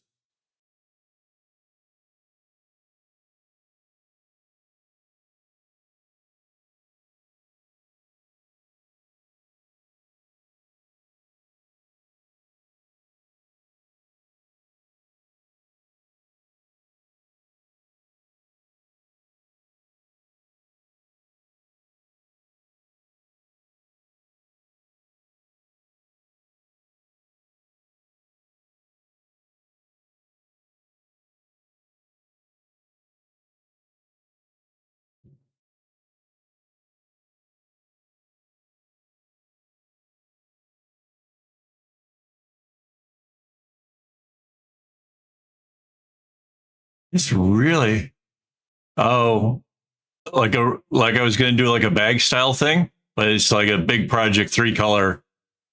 I stopped partway through it and never went back to it. I forgot all about it.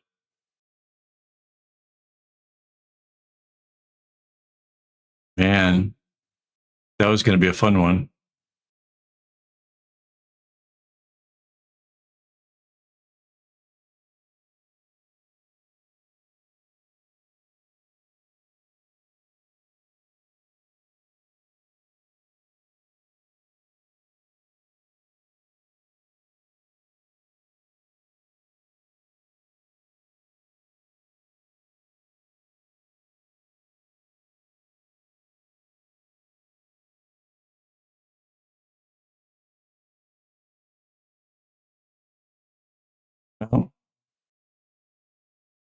Whole series of bracelets from the 100 Year of Color book that I bought.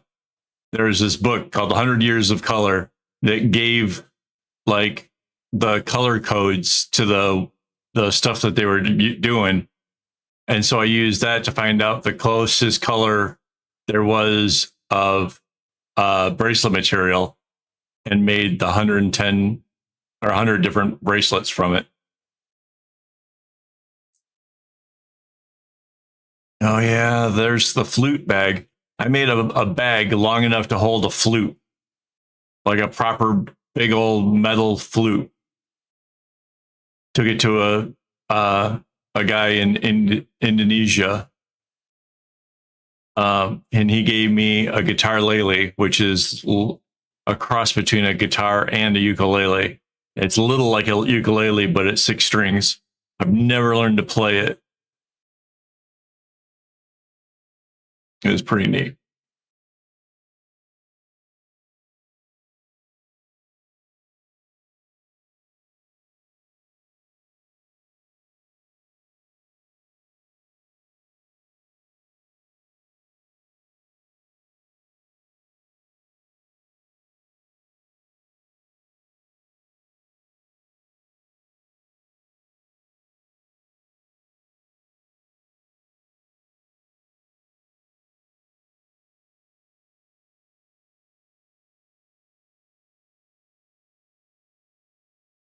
It might be longer than 10 years.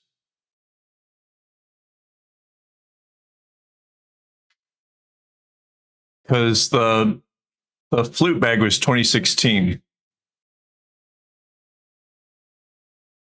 By then, I had already made like 7 or 8 bags. Because I went to a shop and talked him into it, and he agreed to pay me.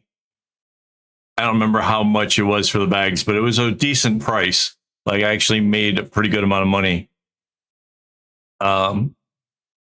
And it was 1 bag and 6 bracelets that matched, 6 tube bracelets to match each of the bags. And there was like 6 bags. And I had already made the first one, which I have. The second one, which was Mandy's, I ended up selling that. Third one was a giveaway.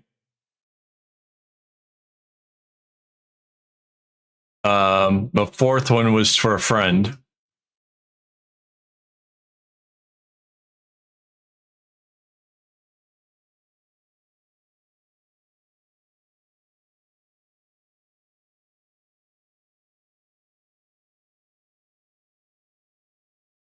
Yeah.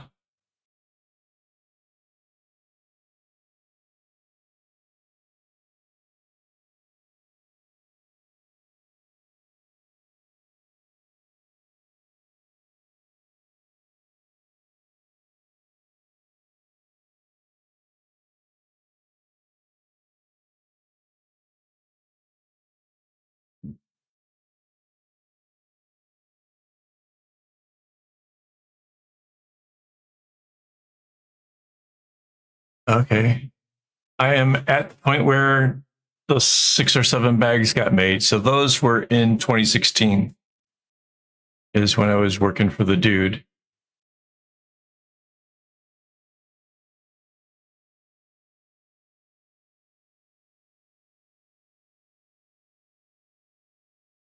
Bag 3, 2016. That one took the longest because it was a pattern that sucked.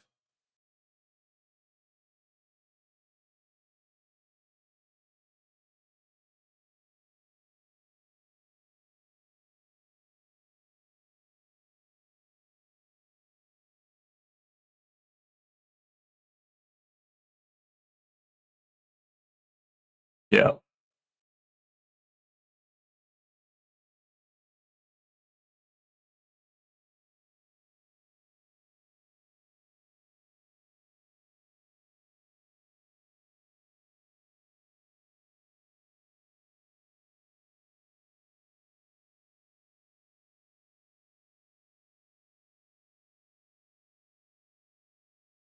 Yeah, these are the bags I made for the place. Where is the first one?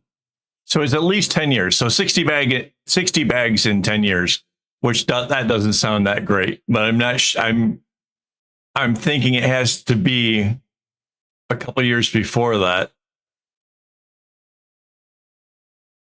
No, not that quite that hard.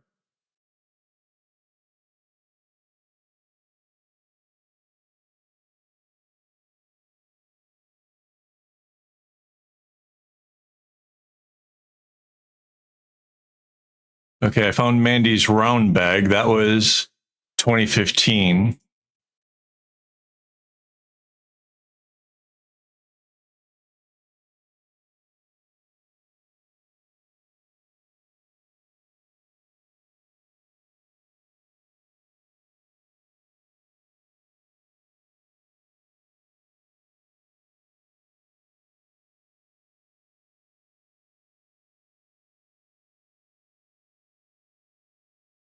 And it was sort of this time of the year that I was working on it. Okay, so the giveaway bag was 2015.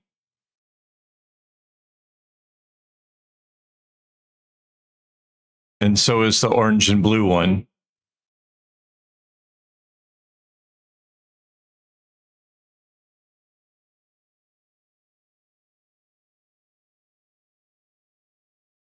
$2014. So 12 years ago. I found pictures of it in partially made. 12 years ago. No, it was an elongated arrowhead. So yeah, I'm used to a certain kind of arrowhead, and it was this one was elongated. So I kept making mistakes, which made it really difficult. It took extra long. I hated it. It's one of Minute Craft's favorite patterns. She likes that one a lot. Actually, she made her bag. Her first bag was made in that pattern. Yeah.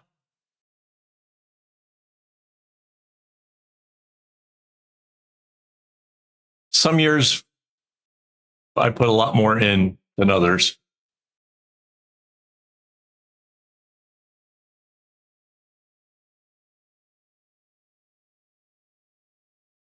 Yeah, 12 years seems about right.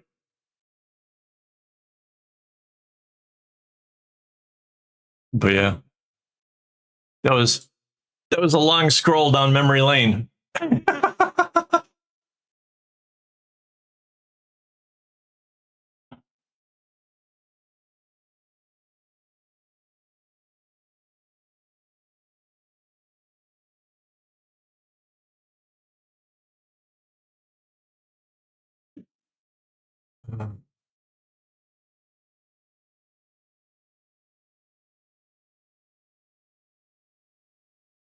Yeah, kind of.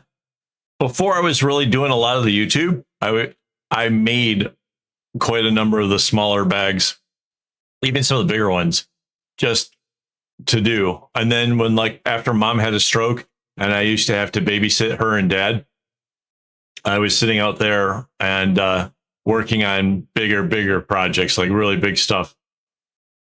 And then when I took and started doing the YouTube channel, I couldn't just make giant things unless I was going to do it on the live stream.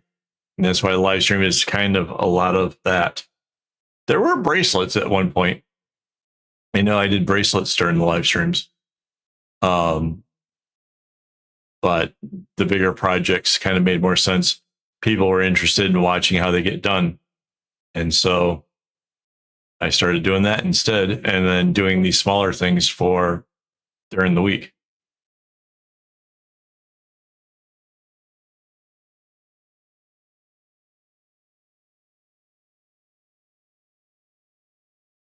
Yeah, some of these bags are huge.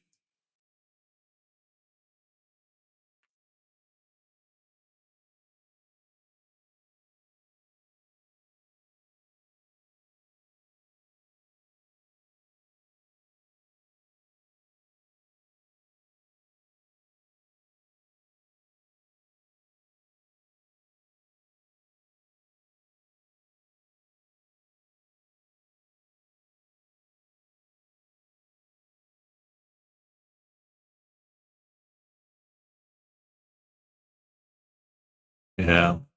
Each one was a story, which is amazing. I never, ah, that's crazy.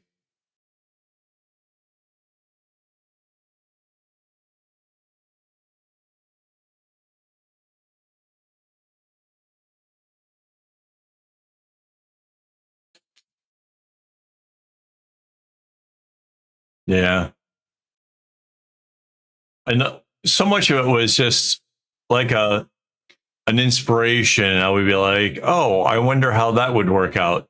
Like when I made the circular bags, those are really weird because you start out building sideways and then you anchor that together as your cylinder and then you bring both sides inwards.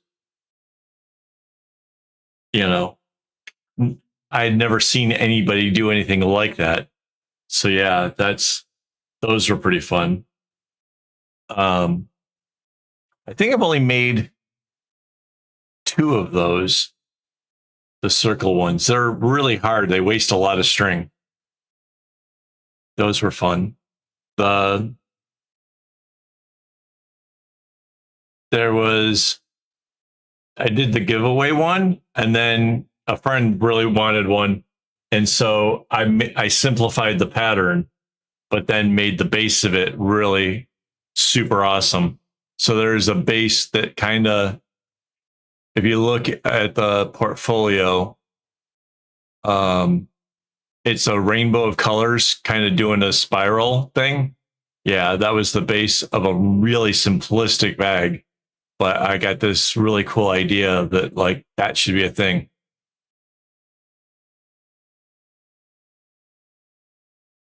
Yeah.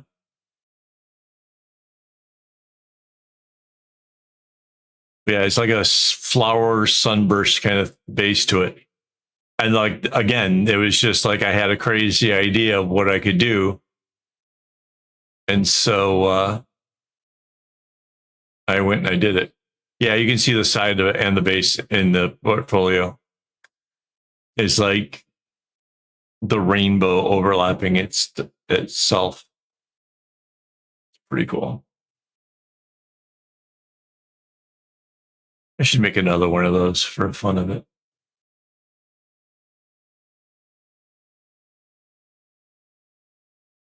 Yeah.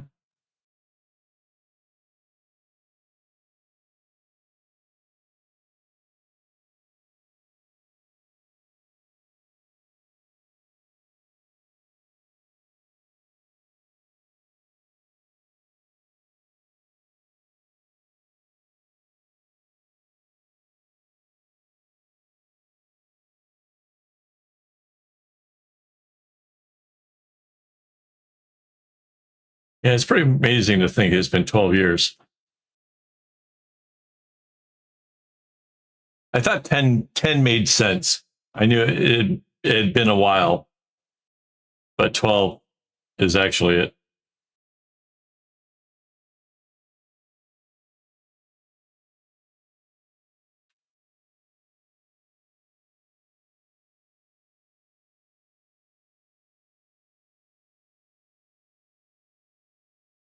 Yeah. Not that I'll remember. I have ADHD, so like out of sight, out of mind.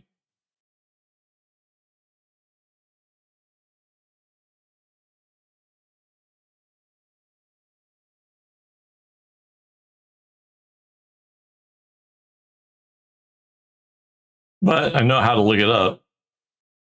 Not that that's a great way of doing it.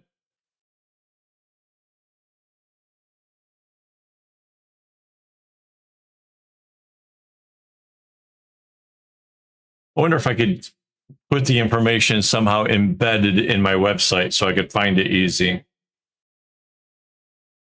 That seems possible. Like change the image name.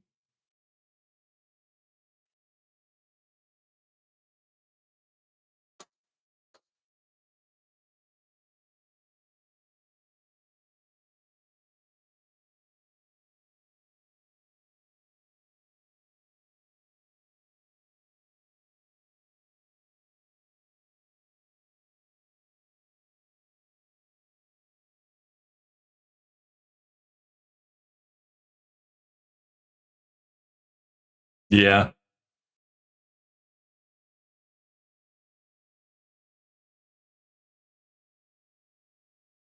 Yeah. My first image is my skateboard down at East Coast Park.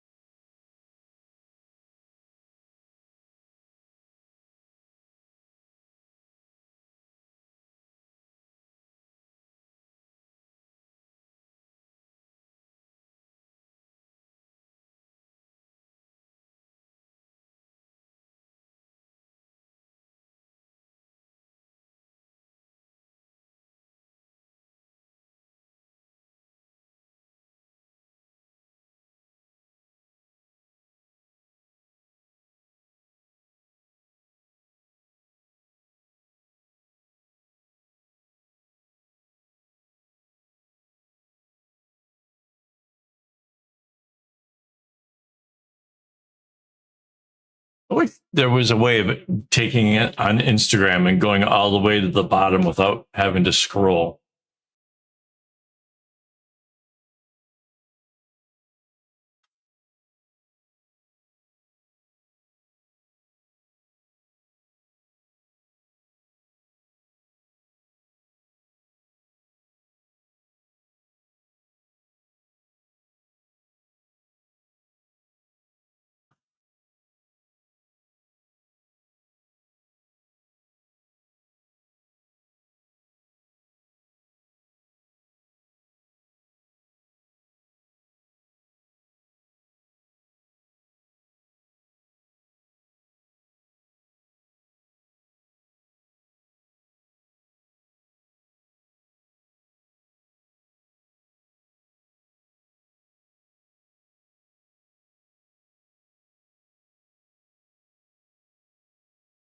That makes sense.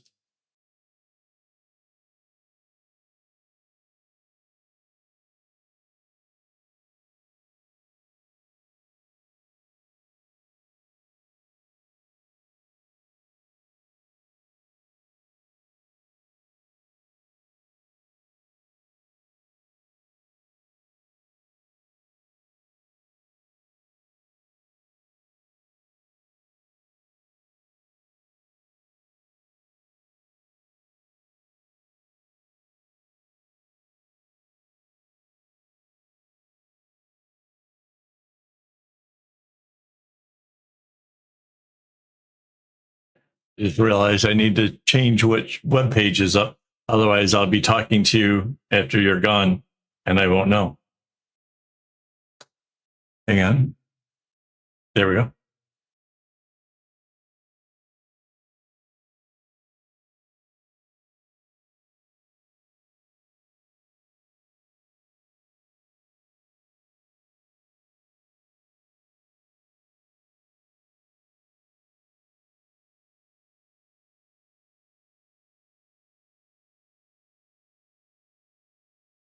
This is one of the easiest bracelets to make.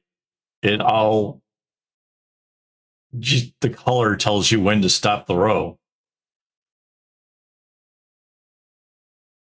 It's so easy. Kind of goes back and forth, nice and slow.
Yeah. Yeah, it works just like a braid too. The difficult part of this is trying to get it started. And that's why I took my time to show that in the video. Getting it once you get it started, it's absolutely a cakewalk. It's really, really easy.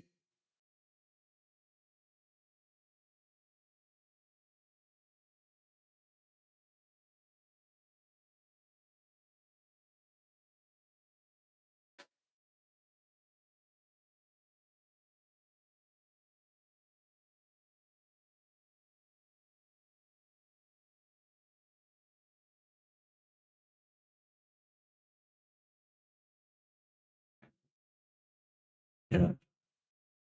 Yeah, you have to shift 2 strings over to the left and 2 strings to the right because you need, 4 of them, the one color on the right side and 4 of one color on the left side. And then the other one is just 2 colors. So if you follow like how this goes, not so bad.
it's very vital to wrap around your days.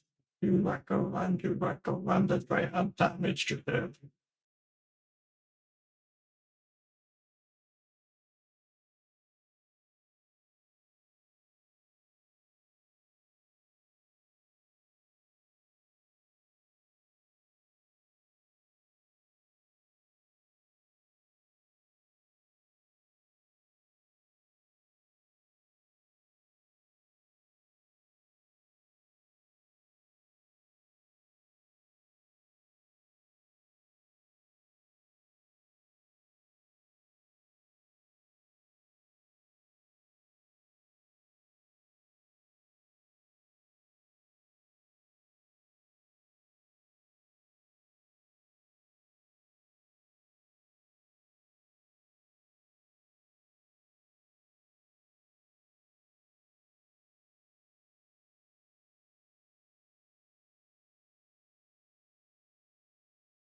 It's funny you would say that it sounded tricky. The song that's playing in my headphones is It's Tricky by Run DMC.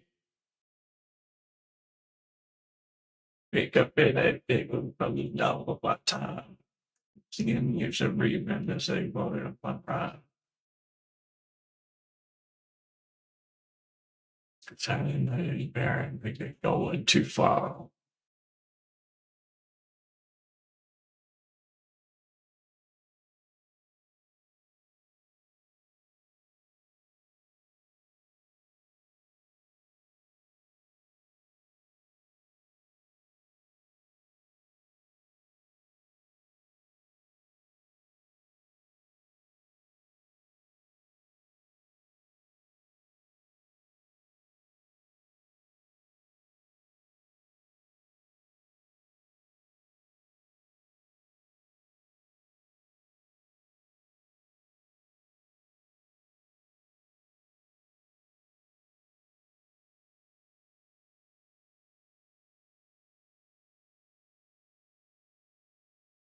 Oh, I was saying that you said that the making these would be tricky. The song was Tricky by Run DMC.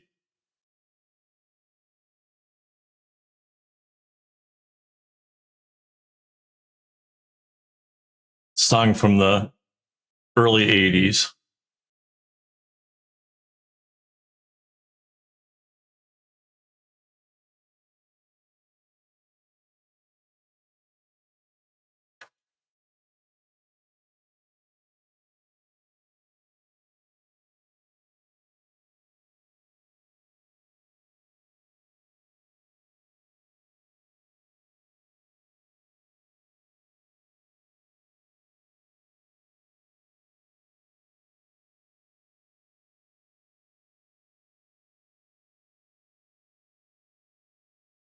Right on.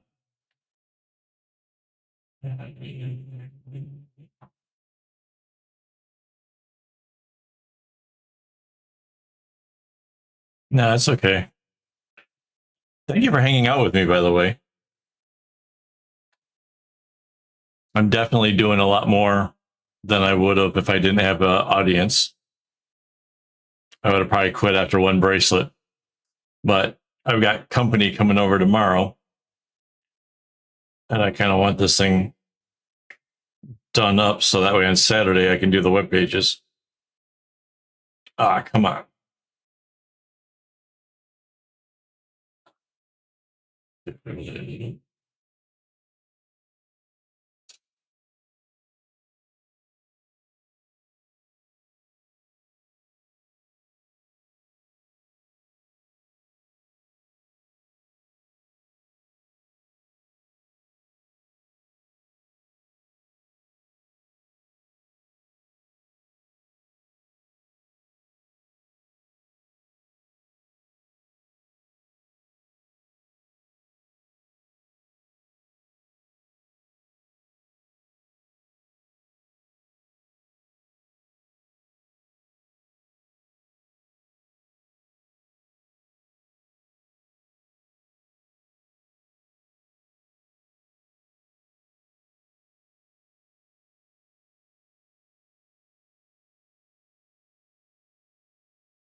Yeah, despite this being a really simple bracelet to make, it looks really cool. I really like how this one works.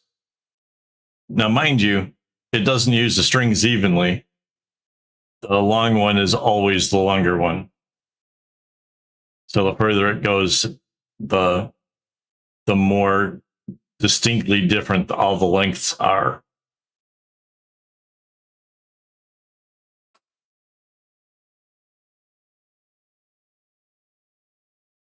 Yeah, and it's super easy. When you're on this side, make right knots, and this side, make left knots. Like that's it. It's so easy.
Looking forward to Saturday and working on that bag.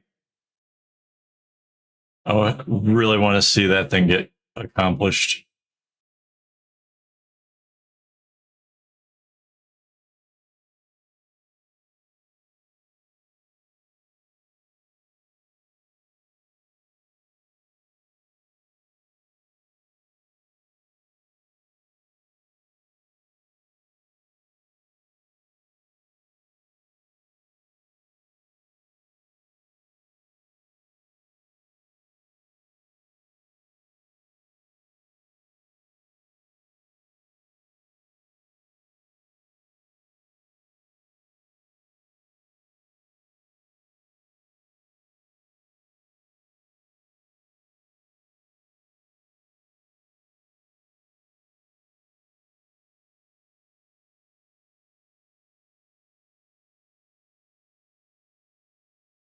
Still 11 minutes left on the timer. Yeah.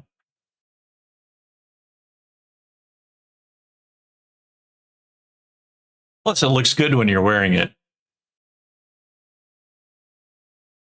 It looks like it just simply braided.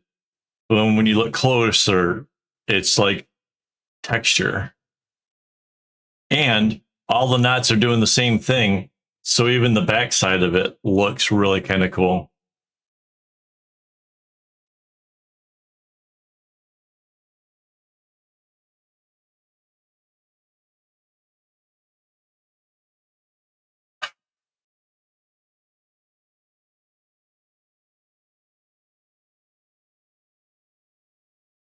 I like these colors because it's like a really perfect balance. Black, gray, and white. I mean, like that's so contrast and stuff is so great.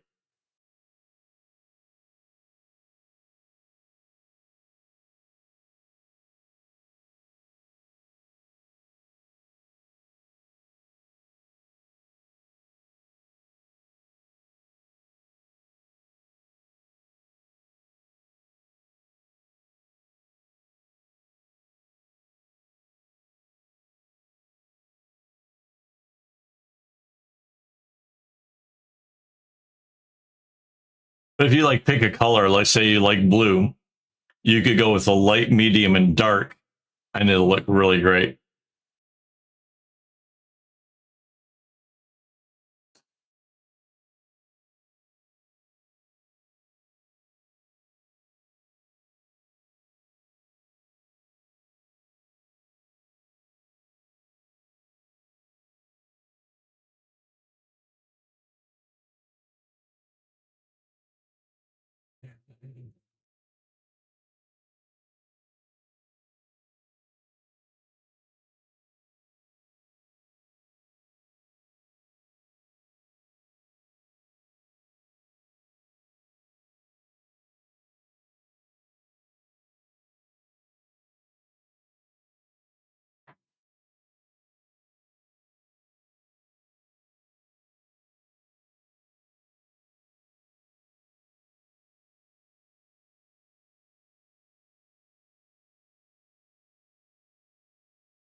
I guess the other plus of this is you don't have to look at the pattern at all. It just naturally goes and does its thing.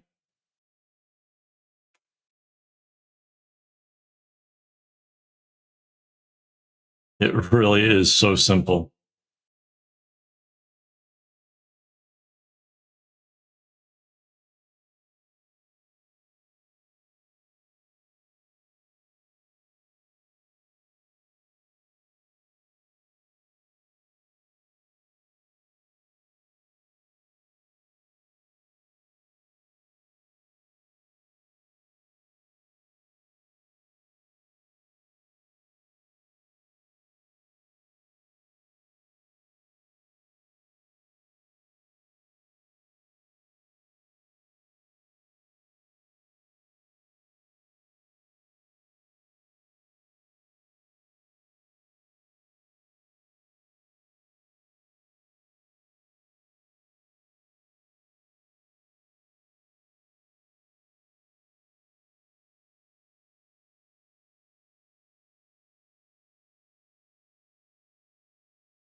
Money don't grow on trees. The bills to pay. Money to eat.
That was a half hour.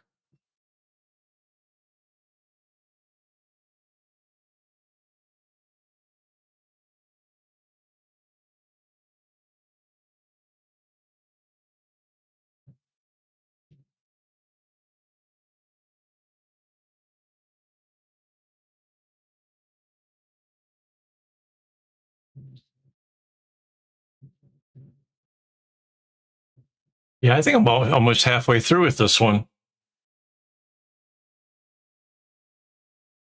That seems kind of quick. I don't know how long that first video was, though. The second one was 30 minutes, but the first one I cut it off.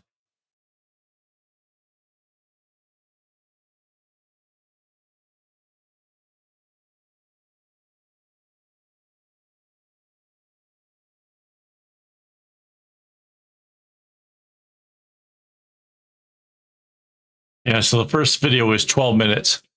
So we're at like 42 minutes in. Nah, I don't know. I'm kind of getting a cramp in my neck. Just like sitting in the same spot for too long.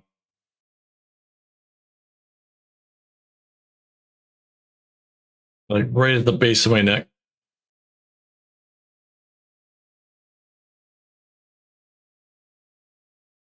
Ugh.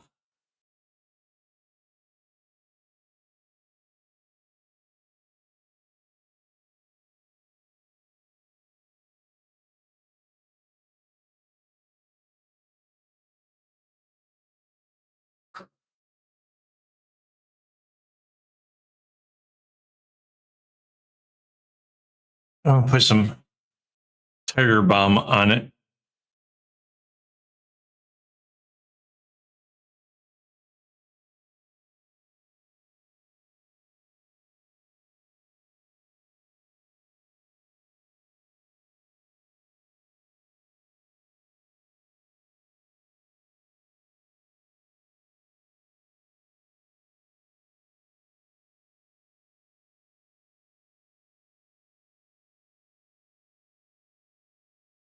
This stuff is really good.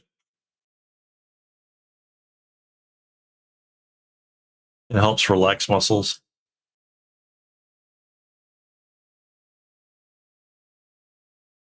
But I'll have to wash my hands before I can tie more knots.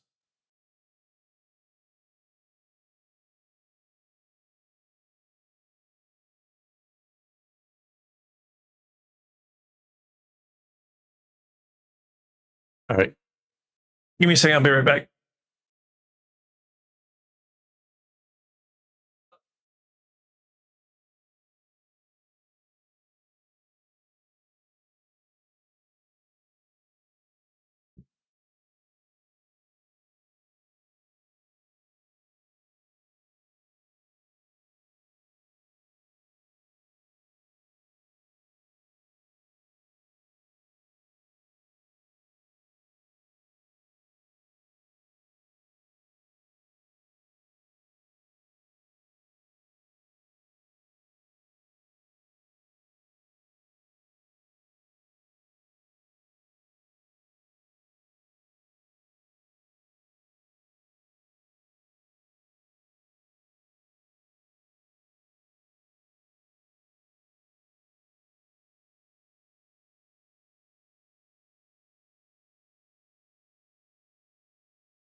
Welcome back.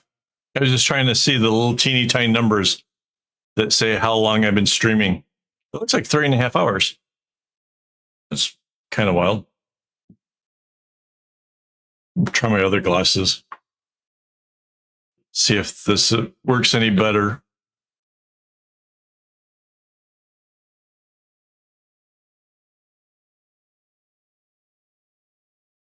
Ooh.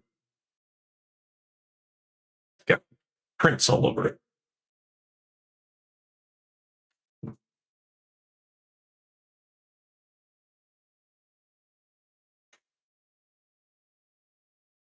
Fact of the matter is,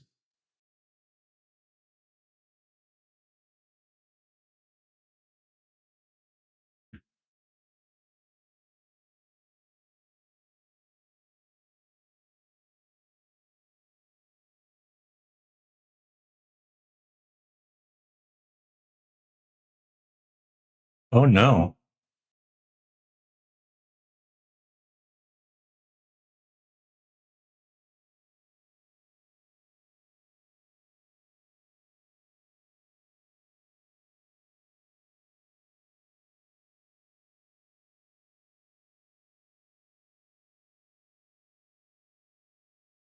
Can, absolutely.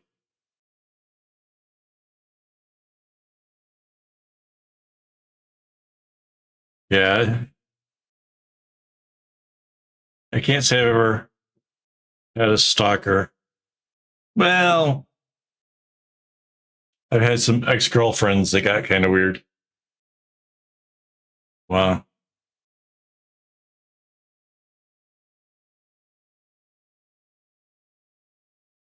Ah.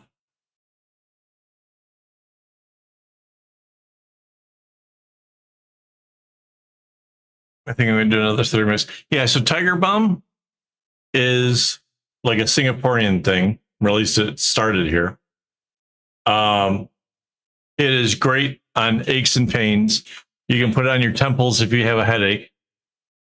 Achy muscles, bruised stuff. Yeah. It's like a cure-all thing over around here. They use it for all sorts of stuff. And like already my neck is loosening up. It feels so much better. So awesome. So yeah, I think I'm going to try another 30 minutes. And I got my other glasses so these ones don't slide off.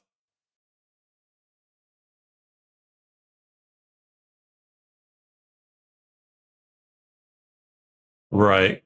Well, they'd have to be a member of my channel to be able to watch anything here. Oh, you know what I can do? I can open up Discord. If you want to chat right now, I can open up Discord because I can talk and tie knots at the same time.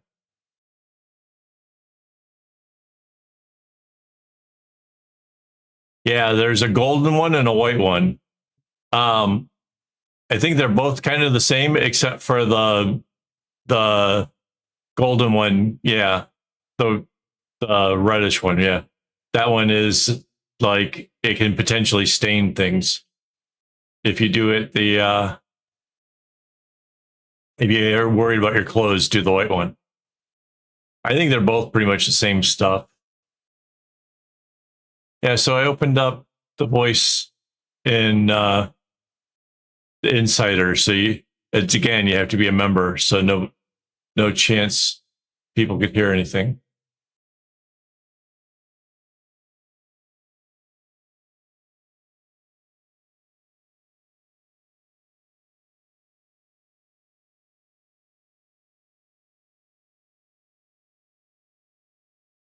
Oh, very cool.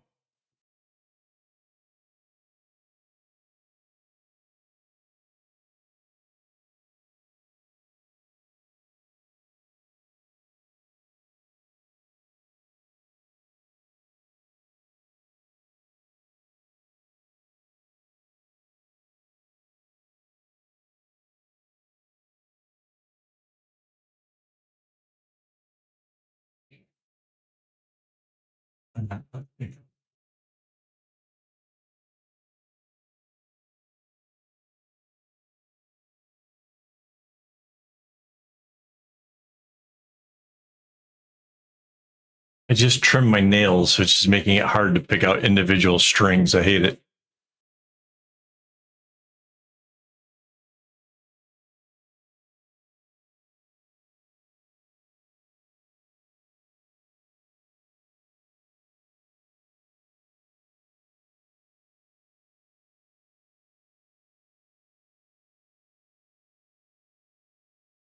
But yeah, you can talk to me if you want to, like on Discord.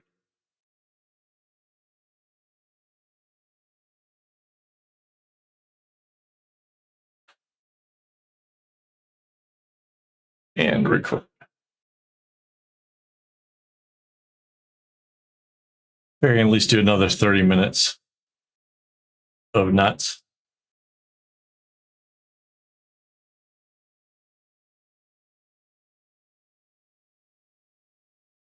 Okay.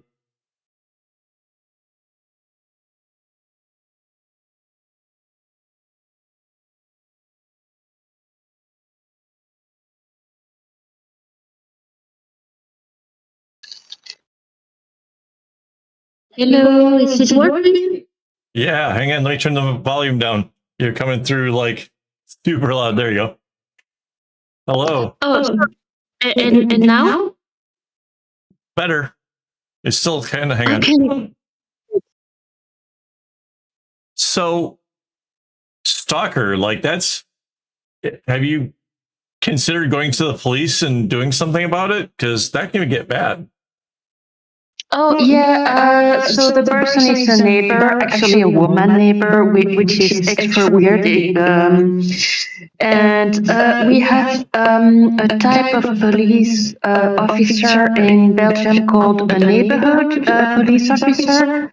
Who's kind of, it's basically a beat cop who has a prevention role. And that makes sense. And my neighborhood police officer already talked to her 4 times. I think the first time it was because she leaves the door of the building open because supposedly I contaminate the whole place by having supposedly a disability. The person is really unwell. I'm trying not to be ableist myself, but she has some serious mental health issues.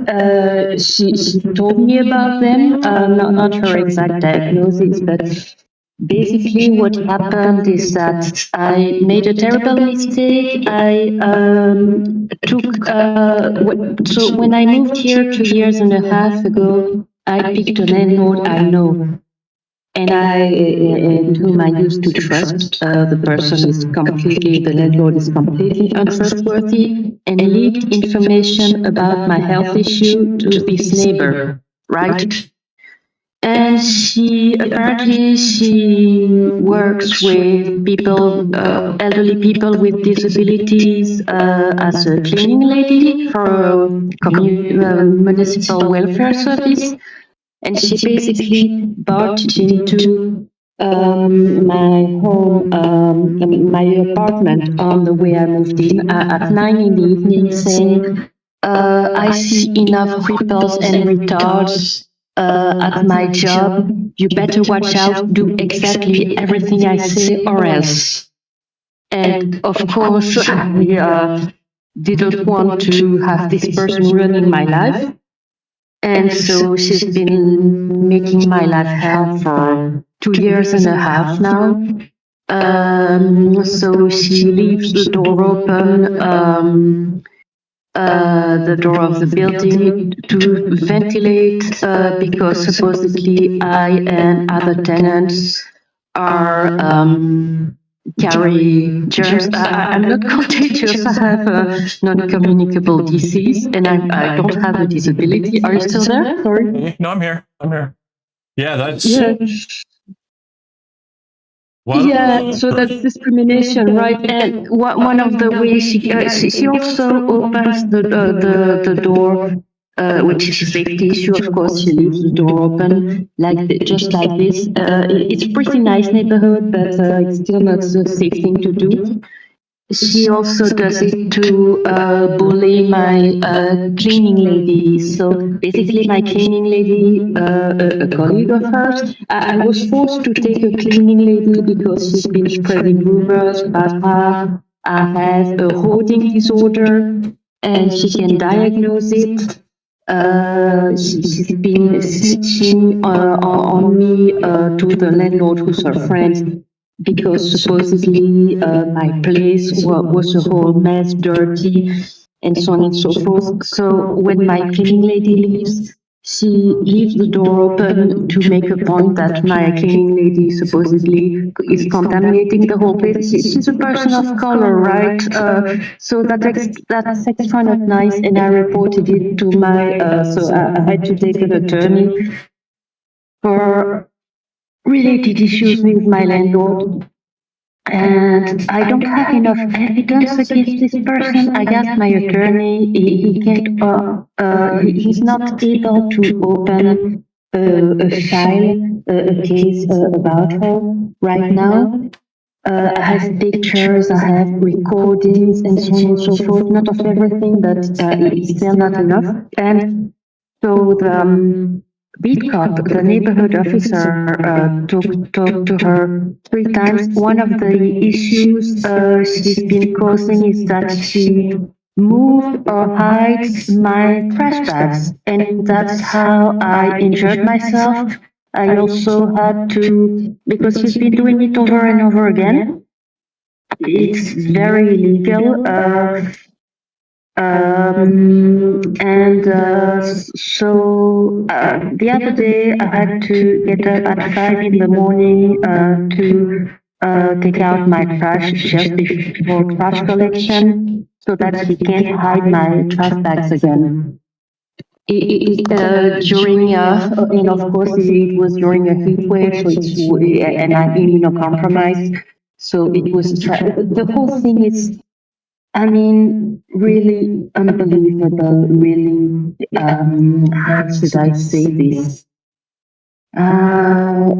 Really surreal, absurd. The whole story doesn't make sense. Right.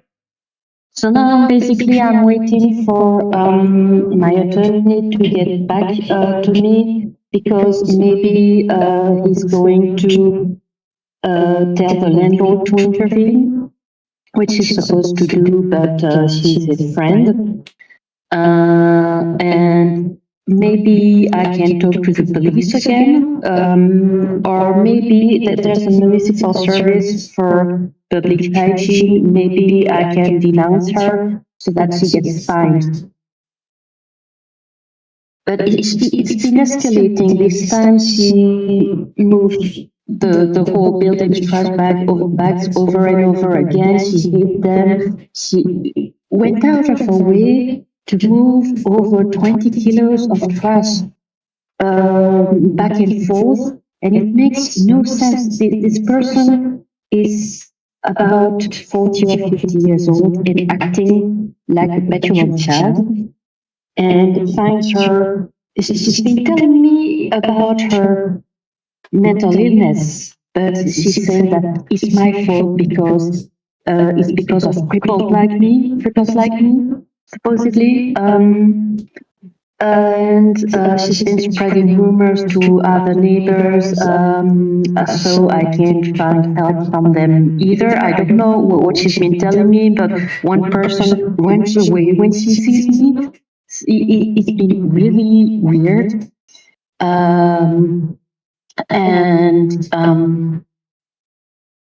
what was I saying again? Yeah, she knows she has a mental health problem, but she doesn't make.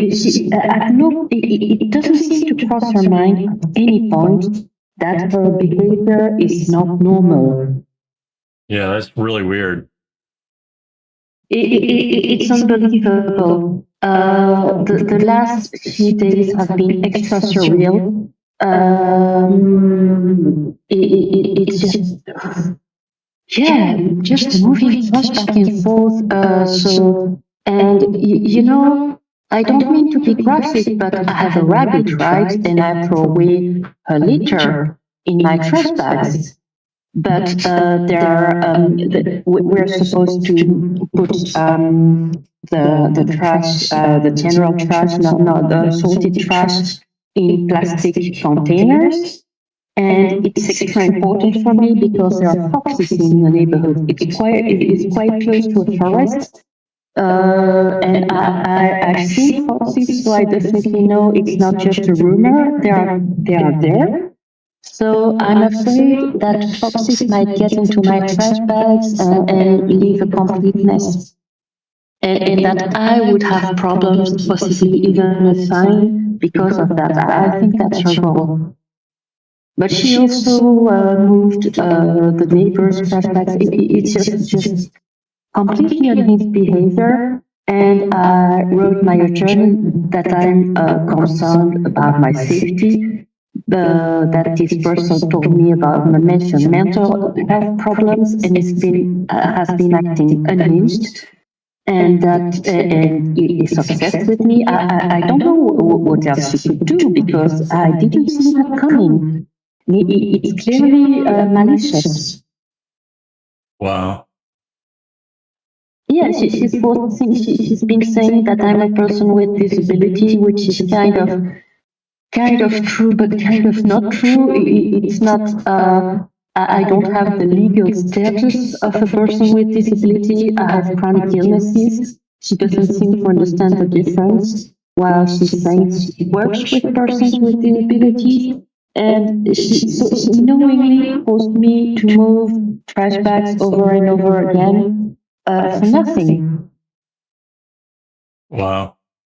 Yeah, because of course, if trash is left uncollected, you can call the trash collection service and organize second collection, right? But she prevented two trash collections this time. Wow. Yeah.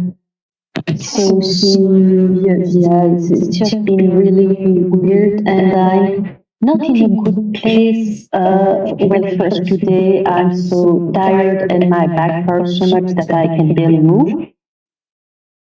I was supposed to be running errands, but that's going to be for another day.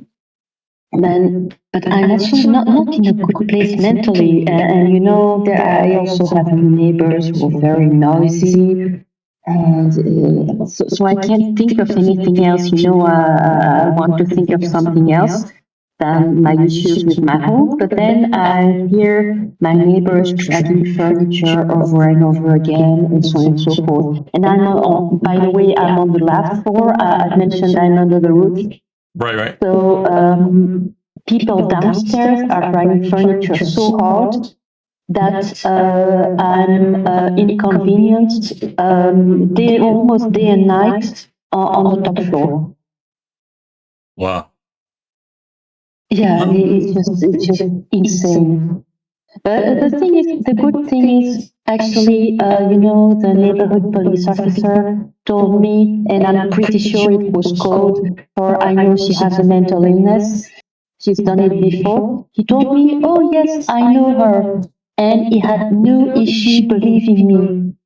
That's incredible because, when I reported issues with my landlord, with my landlord's behavior, he told me, yes, but I don't know the context, I wasn't there. And so he was very non-committal, which is normal, it's his job, he's supposed to be impartial. But when I told him about my neighbor acting out, he sided with me, no questions asked. That's unbelievable. So I'm pretty sure she has a history of erratic behavior, and he can tell me about it, but he can tell me code like, oh, yes, I've known her for years. Right. He doesn't even listen to the police. Right. So So I might have to. I don't know how much this will help, but if you're having anxiety problems and because like this is stressing you out. There's a thing you can download for your phone called Insight Timer. And Insight Timer has meditations that are like super relaxing. And yeah, you can, if you like, it does have a paid portion, but you can get a lot of good stuff for free with it. It's really, really nice. So yeah, when I go to bed at night, I listen to like the sound of falling rain from the app. But there's other things too where you can like have a guided meditation where they start at the top of your body and like now relax your eyes and now relax your jaw muscle, and they go all the way from the top to the bottom to make it so that way you just feel better and less tense. And the fact that it was free, like, I think that's completely awesome. But yeah. Yeah, I found it. Thank you so much. Yeah. Hopefully that might help you with some of the anxiety issues, because that's half the battle there, right? I mean, you're dealing with somebody who's stressing you out. She's trying to get to my head. Yeah. Yeah. And my landlord too. And friendship bracelets have been helping. My pets have been helping a lot. But it has impact on my social life. Like I've been in some pretty strange situations. I was part of a group, pressured into leaving because supposedly I'm, and I quote, charity case. It had nothing to do with my, so the team of basically one person, the leader of the group, started to meddle with my problems with my home, which I only asked help for 2 years and a half ago when I moved in. And the person got really belligerent, and basically I had to leave. So it's just and I mean this lesbian group, right? I told you about it. There are two people who don't want me to be there because they don't want persons with disabilities, basically. So it's it's everywhere. It's like I'm trying to run away, try to find some reprieve from a situation where I'm clearly being discriminated against, and and it started with. No, it was over nothing. Once I had to, I had to cancel an activity at the last minute because I was feeling unwell. And one person, so it was okay with the organizers. I apologized. I notified them as soon as possible. But one regular member of the group, not an organizer, took issue with it and accused me of faking an illness, of being lazy. And one person whom I thought was my friend sided with her, but she's friends with the organizers, so she can get away with it because they won't believe me anymore. And it's just been one thing after the other, and just, yeah. Wow. But the group has been helping, your group. That's really messed up. Like, if you trust somebody and then they just, wow. Yeah, the lesbian group it's an English-speaking group. It's mostly expats with, high-paying jobs, like, typically translators for the European Commission. And that's fine. That's nice. There are a lot of them are interesting people. They are interested in cultural activities, which I like. We talk about interesting topics. But for this reason, a few members like me have, let's say psychosocial issues or don't have a job. So I'm a translator, but a volunteer translator. And so there have been situations where I've been stigmatized because I don't have a high-paying job. I don't have. They say things like you don't have a real job. You're just a volunteer. You're taking someone else's job. And most people are this group are most people that film group are very nice. But some people are really, elitist, and That's yeah. So sorry, that's a lot.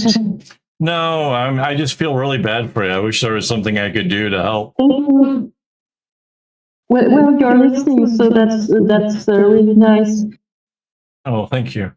It's just been very difficult, and there are issues with my home too. For the last 4 months, I've been sleeping on my couch in the living room, which is the hottest room in the whole place, because some water seeped into, and I'm working there too. Some water seeped into the walls of my. Bedroom and of my office.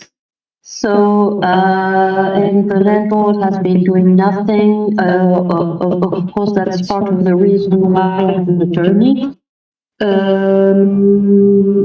I had to. I've been having some really weird health issues, like undiagnosed with an allergy to an undefined factor that's present in my room. So basically, I may be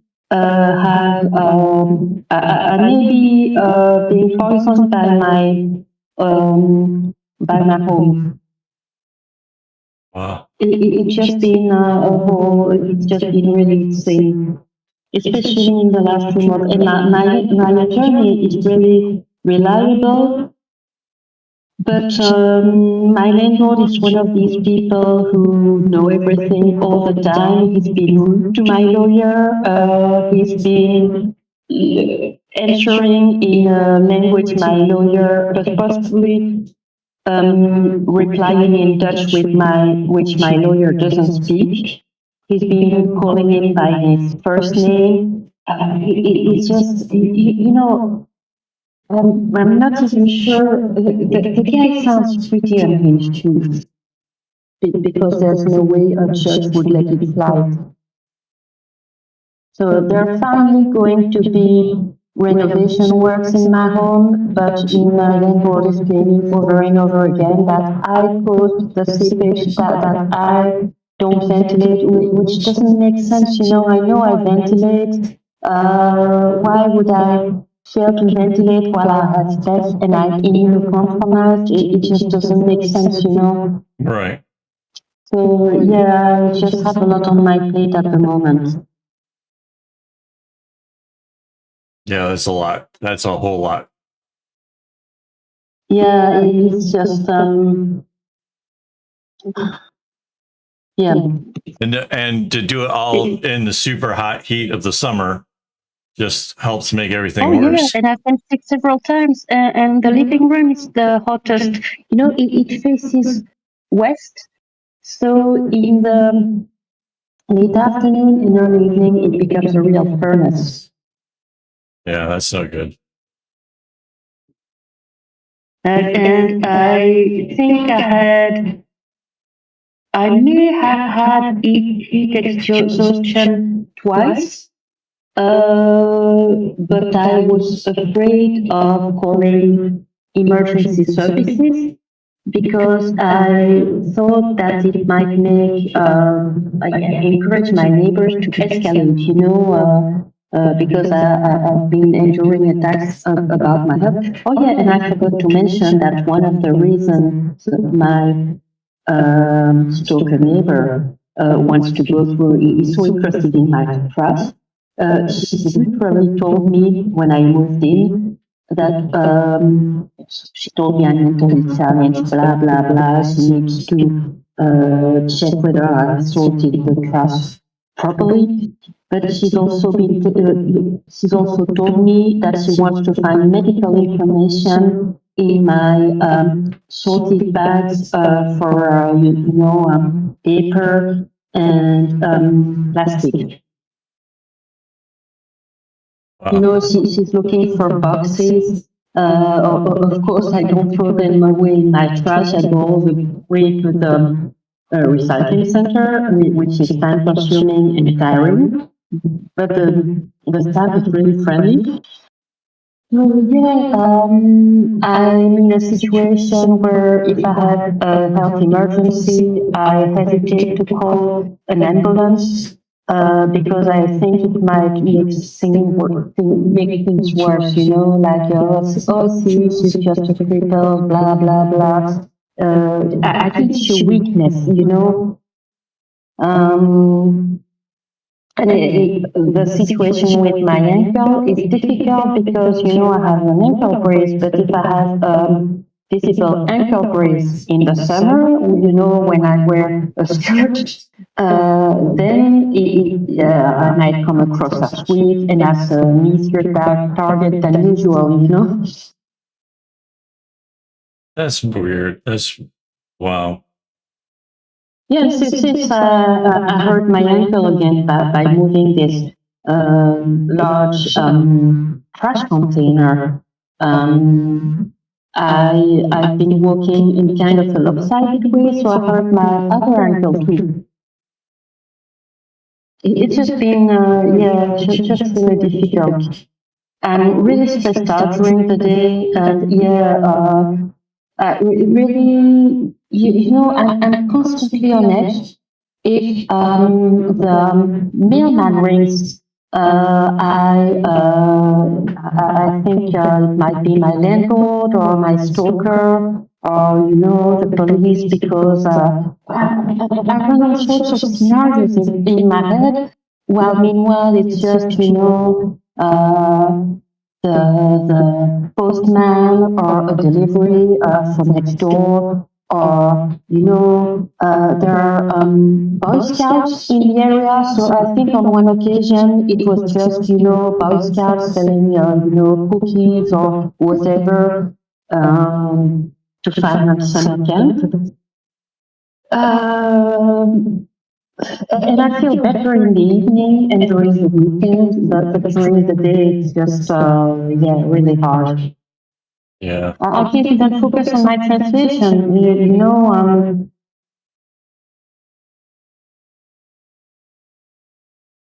Yeah, you need like a break from the stress, because stress can like actually make you sick.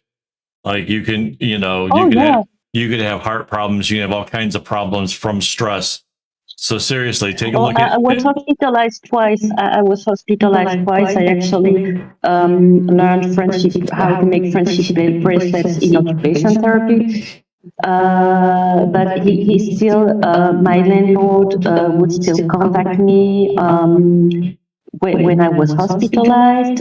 He had, at some point, he had the neighborhood contact me because of an issue he had with his previous tenant, which made no sense.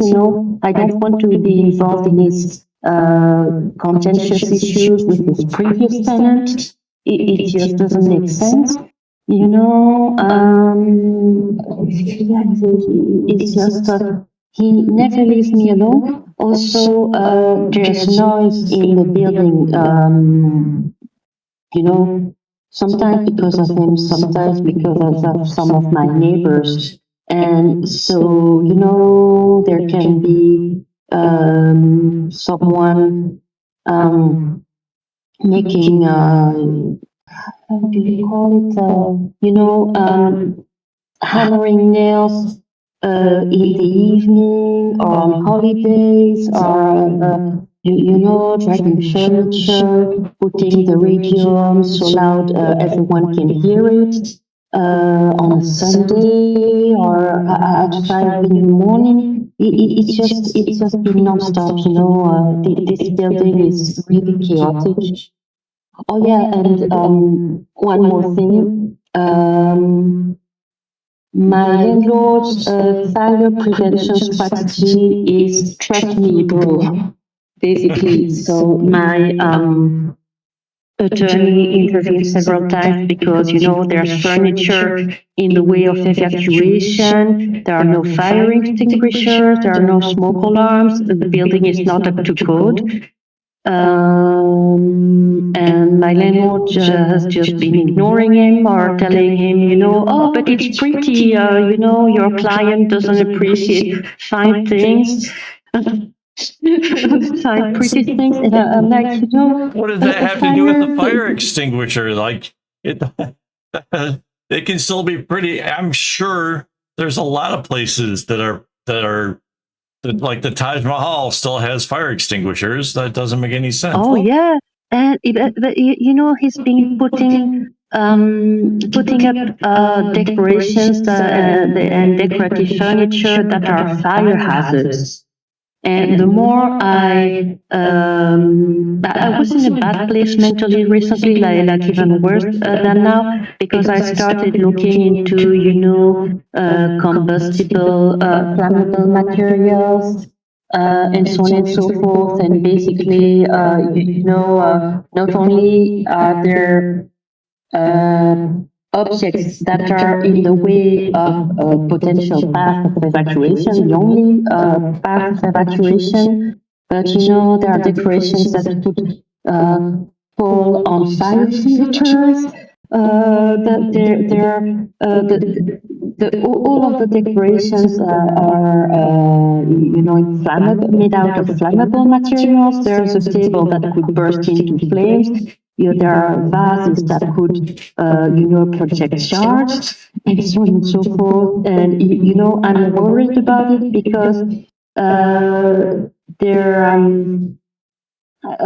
in my bedroom, the seepage reached the electric system. I cut off power in my room, in my bedroom 4 months ago. But the seepage is also reaching other floors, and my neighbors, of course, are not people with whom I can negotiate. They are really carefree. But I figure if if humidity reaches the electric system on other floors, it's a fire hazard, right? And it happened on my floor, so there's a non-zero possibility. And I'm on the last floor, and I would have to evacuate with two pets, one of whom hides whenever she's scared. So Minnosh hides whenever she's scared, and sometimes I don't know where she hides. So it's just just pity. I'm hoping that of course, my attorney has been telling me to be patient, but I hope the case goes to court so that I can break my lease and my landlord has to compensate me, pay for my move, and so on and so forth, which is quite likely, but we have to take the steps in the right order. This place is the apartment itself is nice and pet friendly. The landlord is actually my former vet. I know it was a really bad decision on my part. Minos actually comes from my landlord's shelter. He runs a cat shelter next to his vet clinic. Of course, I don't go there anymore. But yeah, the place is nice, but the whole drama around it is a complete nightmare, and it's been non-stop for over 2 years and a half. Yeah, I don't know how you stand it. Yeah, I've been hospitalized. But yeah, Yeah, I don't know because I don't really have in Brussels. I don't really have that good of a support system, you know. Right. My parents don't want. So he was originally my landlord was originally my parents' pet, and then he became mine when one of my guinea pigs injured himself 16 years ago. Yeah, I can remember when it was exactly, Wow. but they don't want to hear about it. They really don't want to hear about it, but it's been, you know, I've mentioned a few times that I have a relative who's becoming really racist. That's actually my mother. All right. She has issues. She owns her apartment, right? She has neighbors who are really noisy too, like way noisier than mine, and they happen to be black, you know. So she's been not only has been she been telling me not to talk about my issues with my home while she tells me about hers, but she's been telling me about hers specifically in racist language. And I'm like, you know, but white people can be noisy too, you know? Like, Yeah. well, how is that There's relevant? no exclusivity to that. That's anybody can be. And yeah, and it's like, you know, do I really have to tell a grown adult in Belgium how come there are people from Congo in Belgium? Like, oh my goodness. Yeah, I don't even want to repeat the terms she's been using. She's yeah, it's just, you know, the usual racist stuff. So that's been great. I can't really count on my parents. Really, I specifically moved in the municipality that's right next to theirs, right? I can actually walk to my parents if I'm feeling energetic and motivated. It's about a 40 minutes walk that goes through a park, but it's easier to just take the bus. Uh, and yeah, and it's like, you know, oh no, I don't want to hear about it. It's really stressful. But she sends me emails at like 10 p.m. or even later to basically not only complain about her neighbors, but use really offensive language. Yeah, my sister, Yeah. she died. My sister that passed away last year. She dated a black man, but then she ended up moving out to a very rural area, and then she started like bad talking them and calling them, you know, the N word, and just became really, I don't know, like why she changed so dramatically, but um yeah, like holy cow. I totally get it when you have, but yeah, because of a lot of like fights and things from over the years, I ended up stop talking to her because I just don't like that sort of thing. Like my good friend Philip is black guy, so like if somebody's gonna start talking about them like that, like I can't be friends with them. You know, like that's just, you know, Me whatever. neither. Yeah. Because you know, the time I wasted trying to talk sense into racists is time that's never gonna come back. You know, I've been trying to reason with the people, and you know, it's getting worse and worse with my mother, and she didn't used to be like that. You know, she's a retired French as a second language teacher. Growing up, we would run, you know, like when I was running errands with my parents as a little kid, my parents worked at the same school. I would run into people from all over the world who were really happy to see them because they were nice teachers. So my first experience with, let's say, black people, Indian people, you name it, is happy people greeting my parents. You know, my mother very specifically taught me to appreciate and cultivate diversity.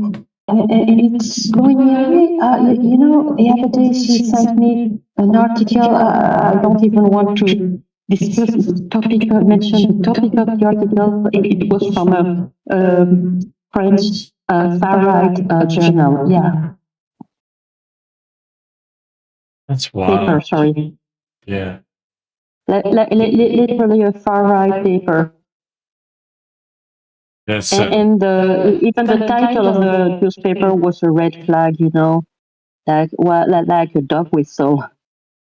I was so that time I spoke up and said, it's a far right newspaper. right. Oh, I didn't see that. But what does it tell you, right? Yeah, that's really depressing. Yeah. I don't know. If it was my own mom, it would be hard to stop talking to her. But like, I feel for you. Yeah. That's Yeah, I've been considering it. But it's really I stopped talking to her a few times. If you ignore her, Sorry? it's not going to make her a better person. So, you know. Yeah, She but said, in my experience, it's really pointless to try to talk sense into racists. They are radicalized. They are certain they're right, and that everybody else is wrong, and they may play the victim. And yeah, I've known a few people who didn't used to be racist or anti-Semitic who changed. And, on one occasion, I surprised myself basically saying about a now former childhood friend, how could she be anti-Semitic? Well, she has a Jewish friend. And I realized the absurdity of what I was saying. Because it's like saying, I'm not racist, I have a black friend, blah, blah, blah. right. It just doesn't make sense in some cases. How can the person not see their own contradictions, right? Right. Right. Yeah, I don't understand how people get radicalized. It doesn't make sense to me. Like you couldn't pay me to become anti-Semitic or prejudiced or whatever. I really don't understand it. Because, I've had people telling me that I'm naive, and I certainly am. But to me, it's more naive to see another human being and think they're not human. Like how does it work? Like a non-human human being? It doesn't compute. I'm sorry. When I meet a fellow human being, I see them as a fellow human being. Right. You should maybe you should do one of those swab tests and get her DNA, because almost everybody has got a little bit of, some kind of other mixture that they don't want to acknowledge. Be like, how can you hate black people? You got black people in your history here. Yeah, my father is actually, it's kind of an open secret in the family. He's actually either a mulatto or a gadroon. I don't know what those are. So he's mixed race. Okay. His father was either black or half black. But Wow. it's a family secret, so because he was born out of wedlock, and it's just but to me it doesn't make sense to see myself as not a white person, because I really present as really really white. I tend to say I joke that my rising sign is lobster, because I've literally got sunburn just walking down the street. It's how bad it is. Um, I don't understand how some people can see whiteness as biological superiority because I definitely don't feel proud about myself when I get sunburned just walking down the street. Anyway, that's an aside. But yeah, it's just there's this open secret, and it just I don't find it nice for my father, you know. I have a sister that lives in England who Mm-hmm. um, she is not proud that her first husband was Mexican, so her kids are half Spanish. So whenever they get a tan, they get brown. They get real brown. But she got them. She married a guy who had a very very white last name, and he adopted them, and she was so happy that she adopted him that she would like put aside the fact that that man absolutely abused all of us kids. And I'm talking like I got in trouble because their kids, my sister's kids, were making too much noise, and I got in trouble because I didn't do something about it, and I got beaten with a razor strap, like that really thick leather that you use at a barbershop. Yeah, beat me with that because I didn't keep their kids quiet. And I'm like, what? I couldn't believe. Like, what do you want me to do? Like, I'm not their parent. Like, I'm not responsible for them. I'm not, you know. Yeah, it was pretty fucked up. Depressing for the kids because they're growing up. I mean, their own mother is racist against them. Yeah, Wow. well, she wasn't always racist against the Spanish.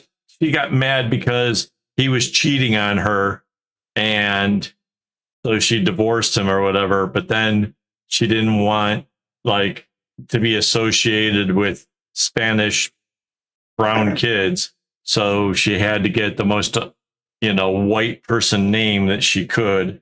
And like I said, like the guy was the worst. He was absolutely, like, honestly, if I had a chance, I I would go to jail for what I would do to him if I ever ran into him. Yeah, it makes sense. Wow, Yeah, he would pick on me because I was, a little bit older than their kids, and I didn't like them. They were like, they would break stuff all the time, so I didn't like them messing with anything that was mine because they would break it and be like, "Oh well, so it's broke, so what?" So I wouldn't let them play with my stuff, and that used to get my sister and him all upset.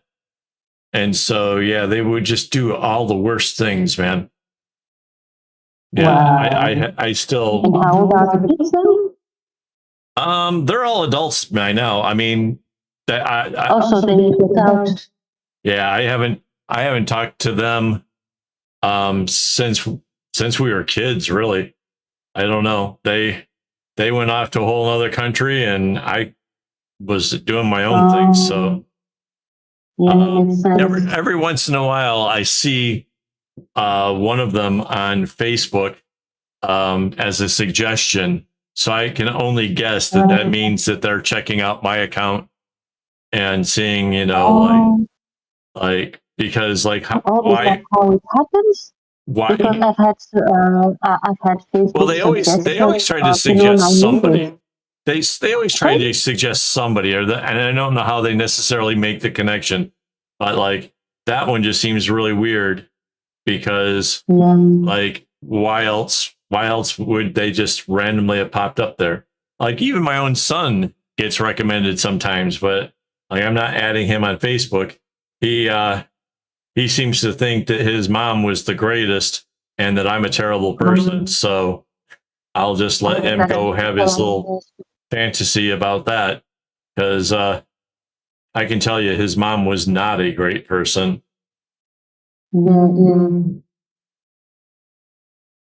She cheated Yeah, I hear that all the time. Sorry.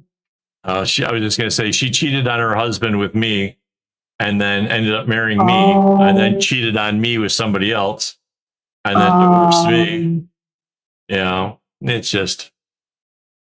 But my son seems to think she's pretty awesome, so whatever.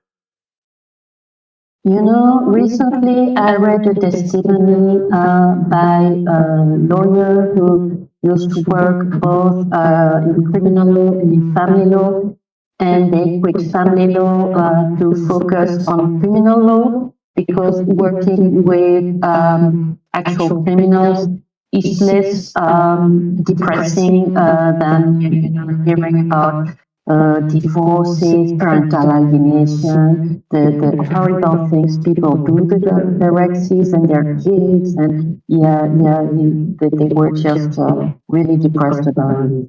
Yeah. Uh, so yeah.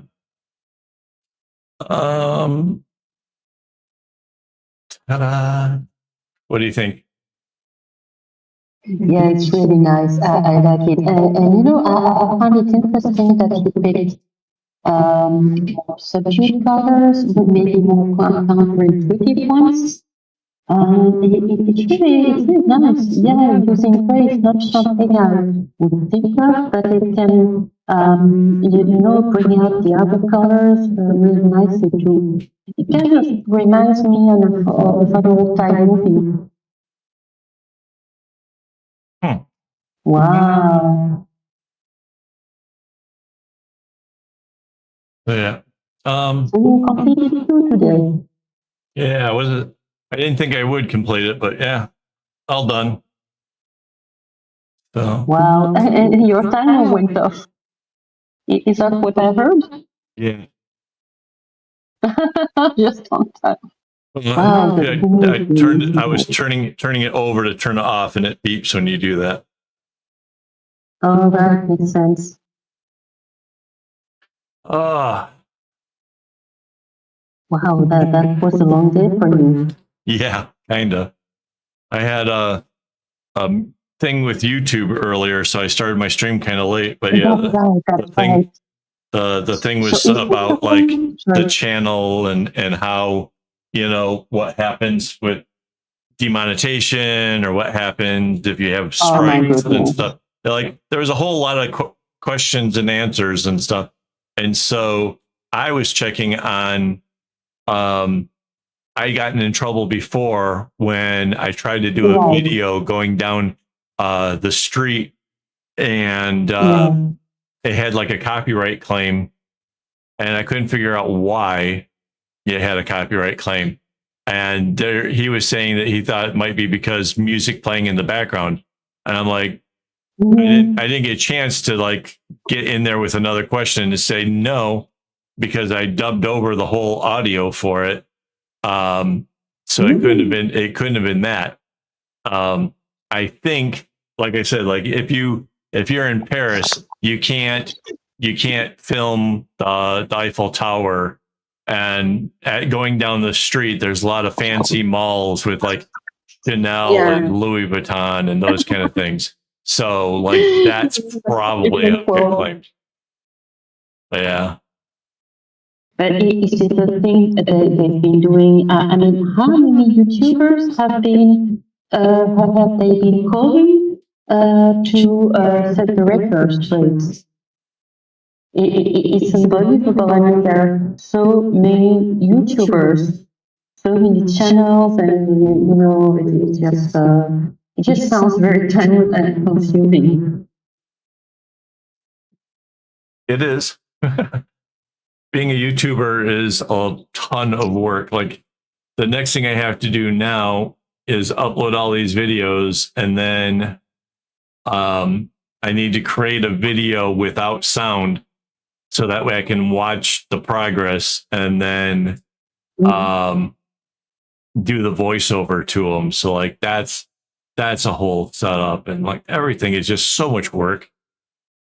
And I'm really fortunate because next February they're going to make the amount of watch time hours for a year like almost double. Like it's like 8,000 watch hours in a year in order to qualify for being monetized. And I can tell you, I busted my ass making videos for almost 2 years before I ever got to the point of getting monetized. So like there's going to be a lot of people who are going to try to create a YouTube channel and try to make money at it, who will do it for free for a really, really long time before they ever see a dime come back.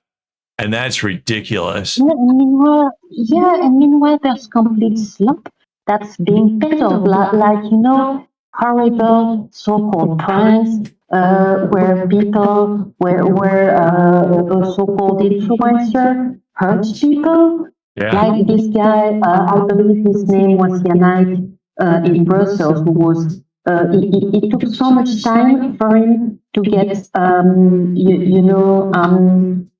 not just demonetized, a ban by YouTube for, throwing dog poo on people on the subway. Right. Yeah, you told me about I that think guy. it's Yeah. in Germany.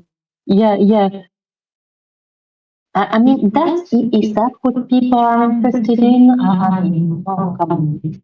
I don't know, but yeah, let's see what year I really started making videos back in 2023.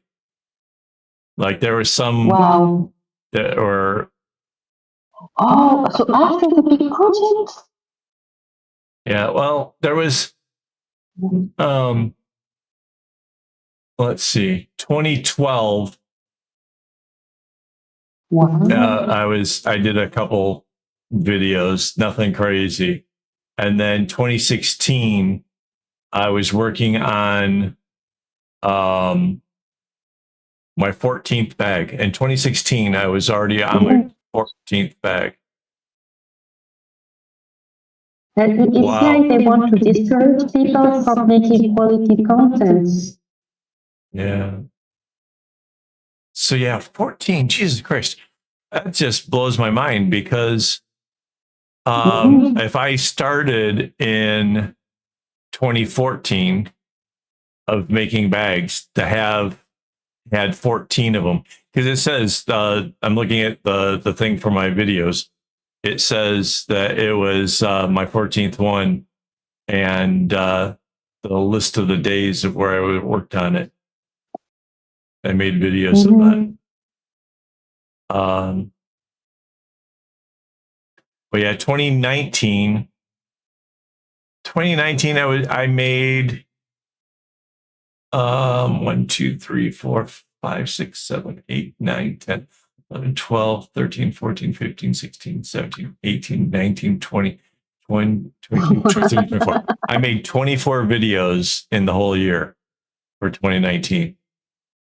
And then 2020, I made a lot of videos. Oh, yeah. That's when, yeah. 136 minus 56. Hang on, calculator. 136 minus 56. I made 80 videos in 2020. Wow. So, yeah. So, I mean, it really wasn't until 2023 where I really got into like the bigger making a lot of videos, like doing the weekly thing. I see. Yeah. And may I ask how you got the idea of making a YouTube channel? I was tying a lot of knots and doing stuff, and I like shared some of it, and like people kind of got excited about the whole thing, and so I did more, and it was kind of, I don't know. I kind of thought it'd be like the dream job, doing something I love and getting paid for it. I really do like making bracelets. I really do. Like it's very relaxing for the most part, except for when I'm stressing about it. Yeah, some bracelets really relaxing and satisfying. It feels like I always get so surprised when I see my bracelets and think, wow, I made them. I turned strings into pieces of fabric, which I turned into accessories. So it's really nice. It's still pretty new to me. And yeah, I'm still in disbelief that I made them.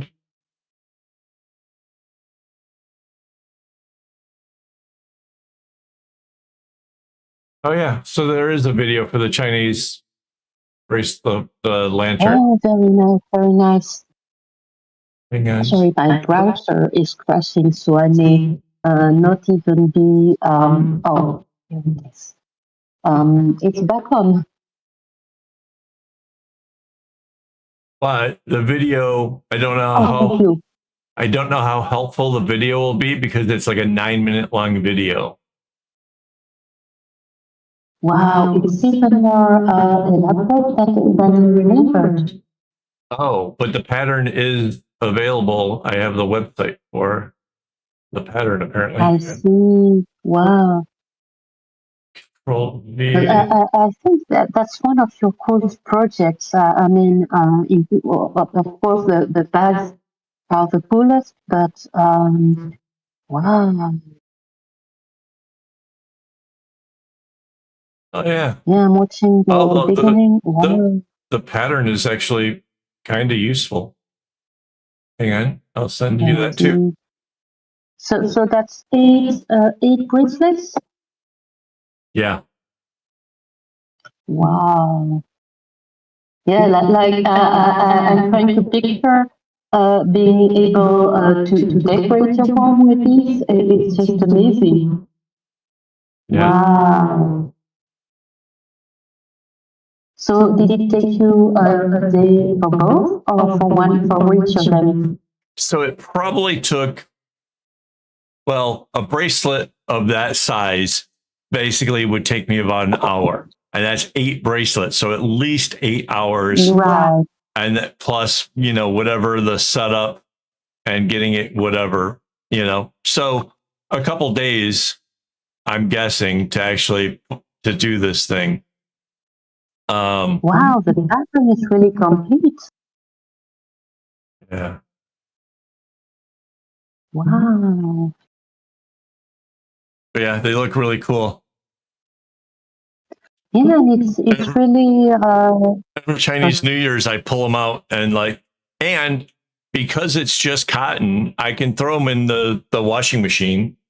There's no sticks or anything to it, so I throw them in the wash, give them a good cleaning, reshape it out. You have to kind of pull it and get it out to the right shape and everything. And once it dries again, it just stays put. And yeah. I really like how the pattern changes in the middle, where the straps separate, the bracelets separate. Yeah. So like the pattern is in the webpage, and you can see like it starts out as like one big solid thing, and then it splits into the 8. Well, I only show 3, but that's because the whole thing just keeps repeating. You just keep doing that until you have, the right size. Wow. Yeah. Oh, so is it 8 or 9 bracelets? 8 bracelets wide. 8 bracelets around. Right. Yeah, I got it now. Yeah, my math didn't math. Yeah.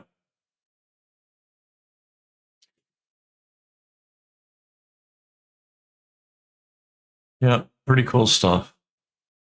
Wow. And it's really your sorry. The thing for me that I find the most wow about it is nobody else had done one of these before me.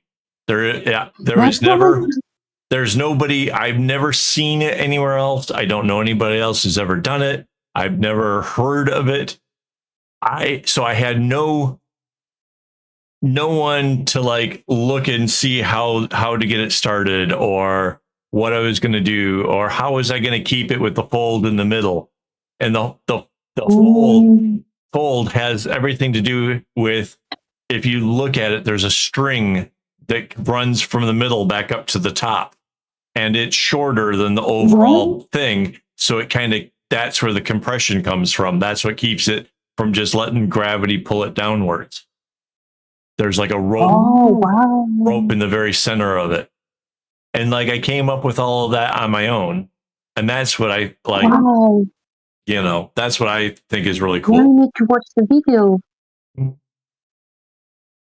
So it's 9 minutes. Wow. Yeah. 9 intense minutes. Yeah. Yeah, pretty crazy stuff. Thank you. Alrighty. I'm about done for today. It's been fun. Yeah. Thank you What for time hanging is out it with for me. you? I'm gonna go take a shower. I'm so hot and sweaty. Yeah, I feel like, I can imagine. yeah. But thank you for Thank hanging you so out. much for listening. Oh, no You're problem. welcome. And see you on Saturday. No, tomorrow's Friday. But yeah, I'll see you on Saturday. You said see you on Saturday. Yeah. I was thinking tomorrow. I'm like, I suddenly, for a moment there, I thought you were saying that tomorrow was Saturday. I'm like, what? No, it's not. Can't be. I wish tomorrow was Saturday. All right, I'll see you on Saturday. You have a good one. See you on Saturday. Have a good one. Yeah.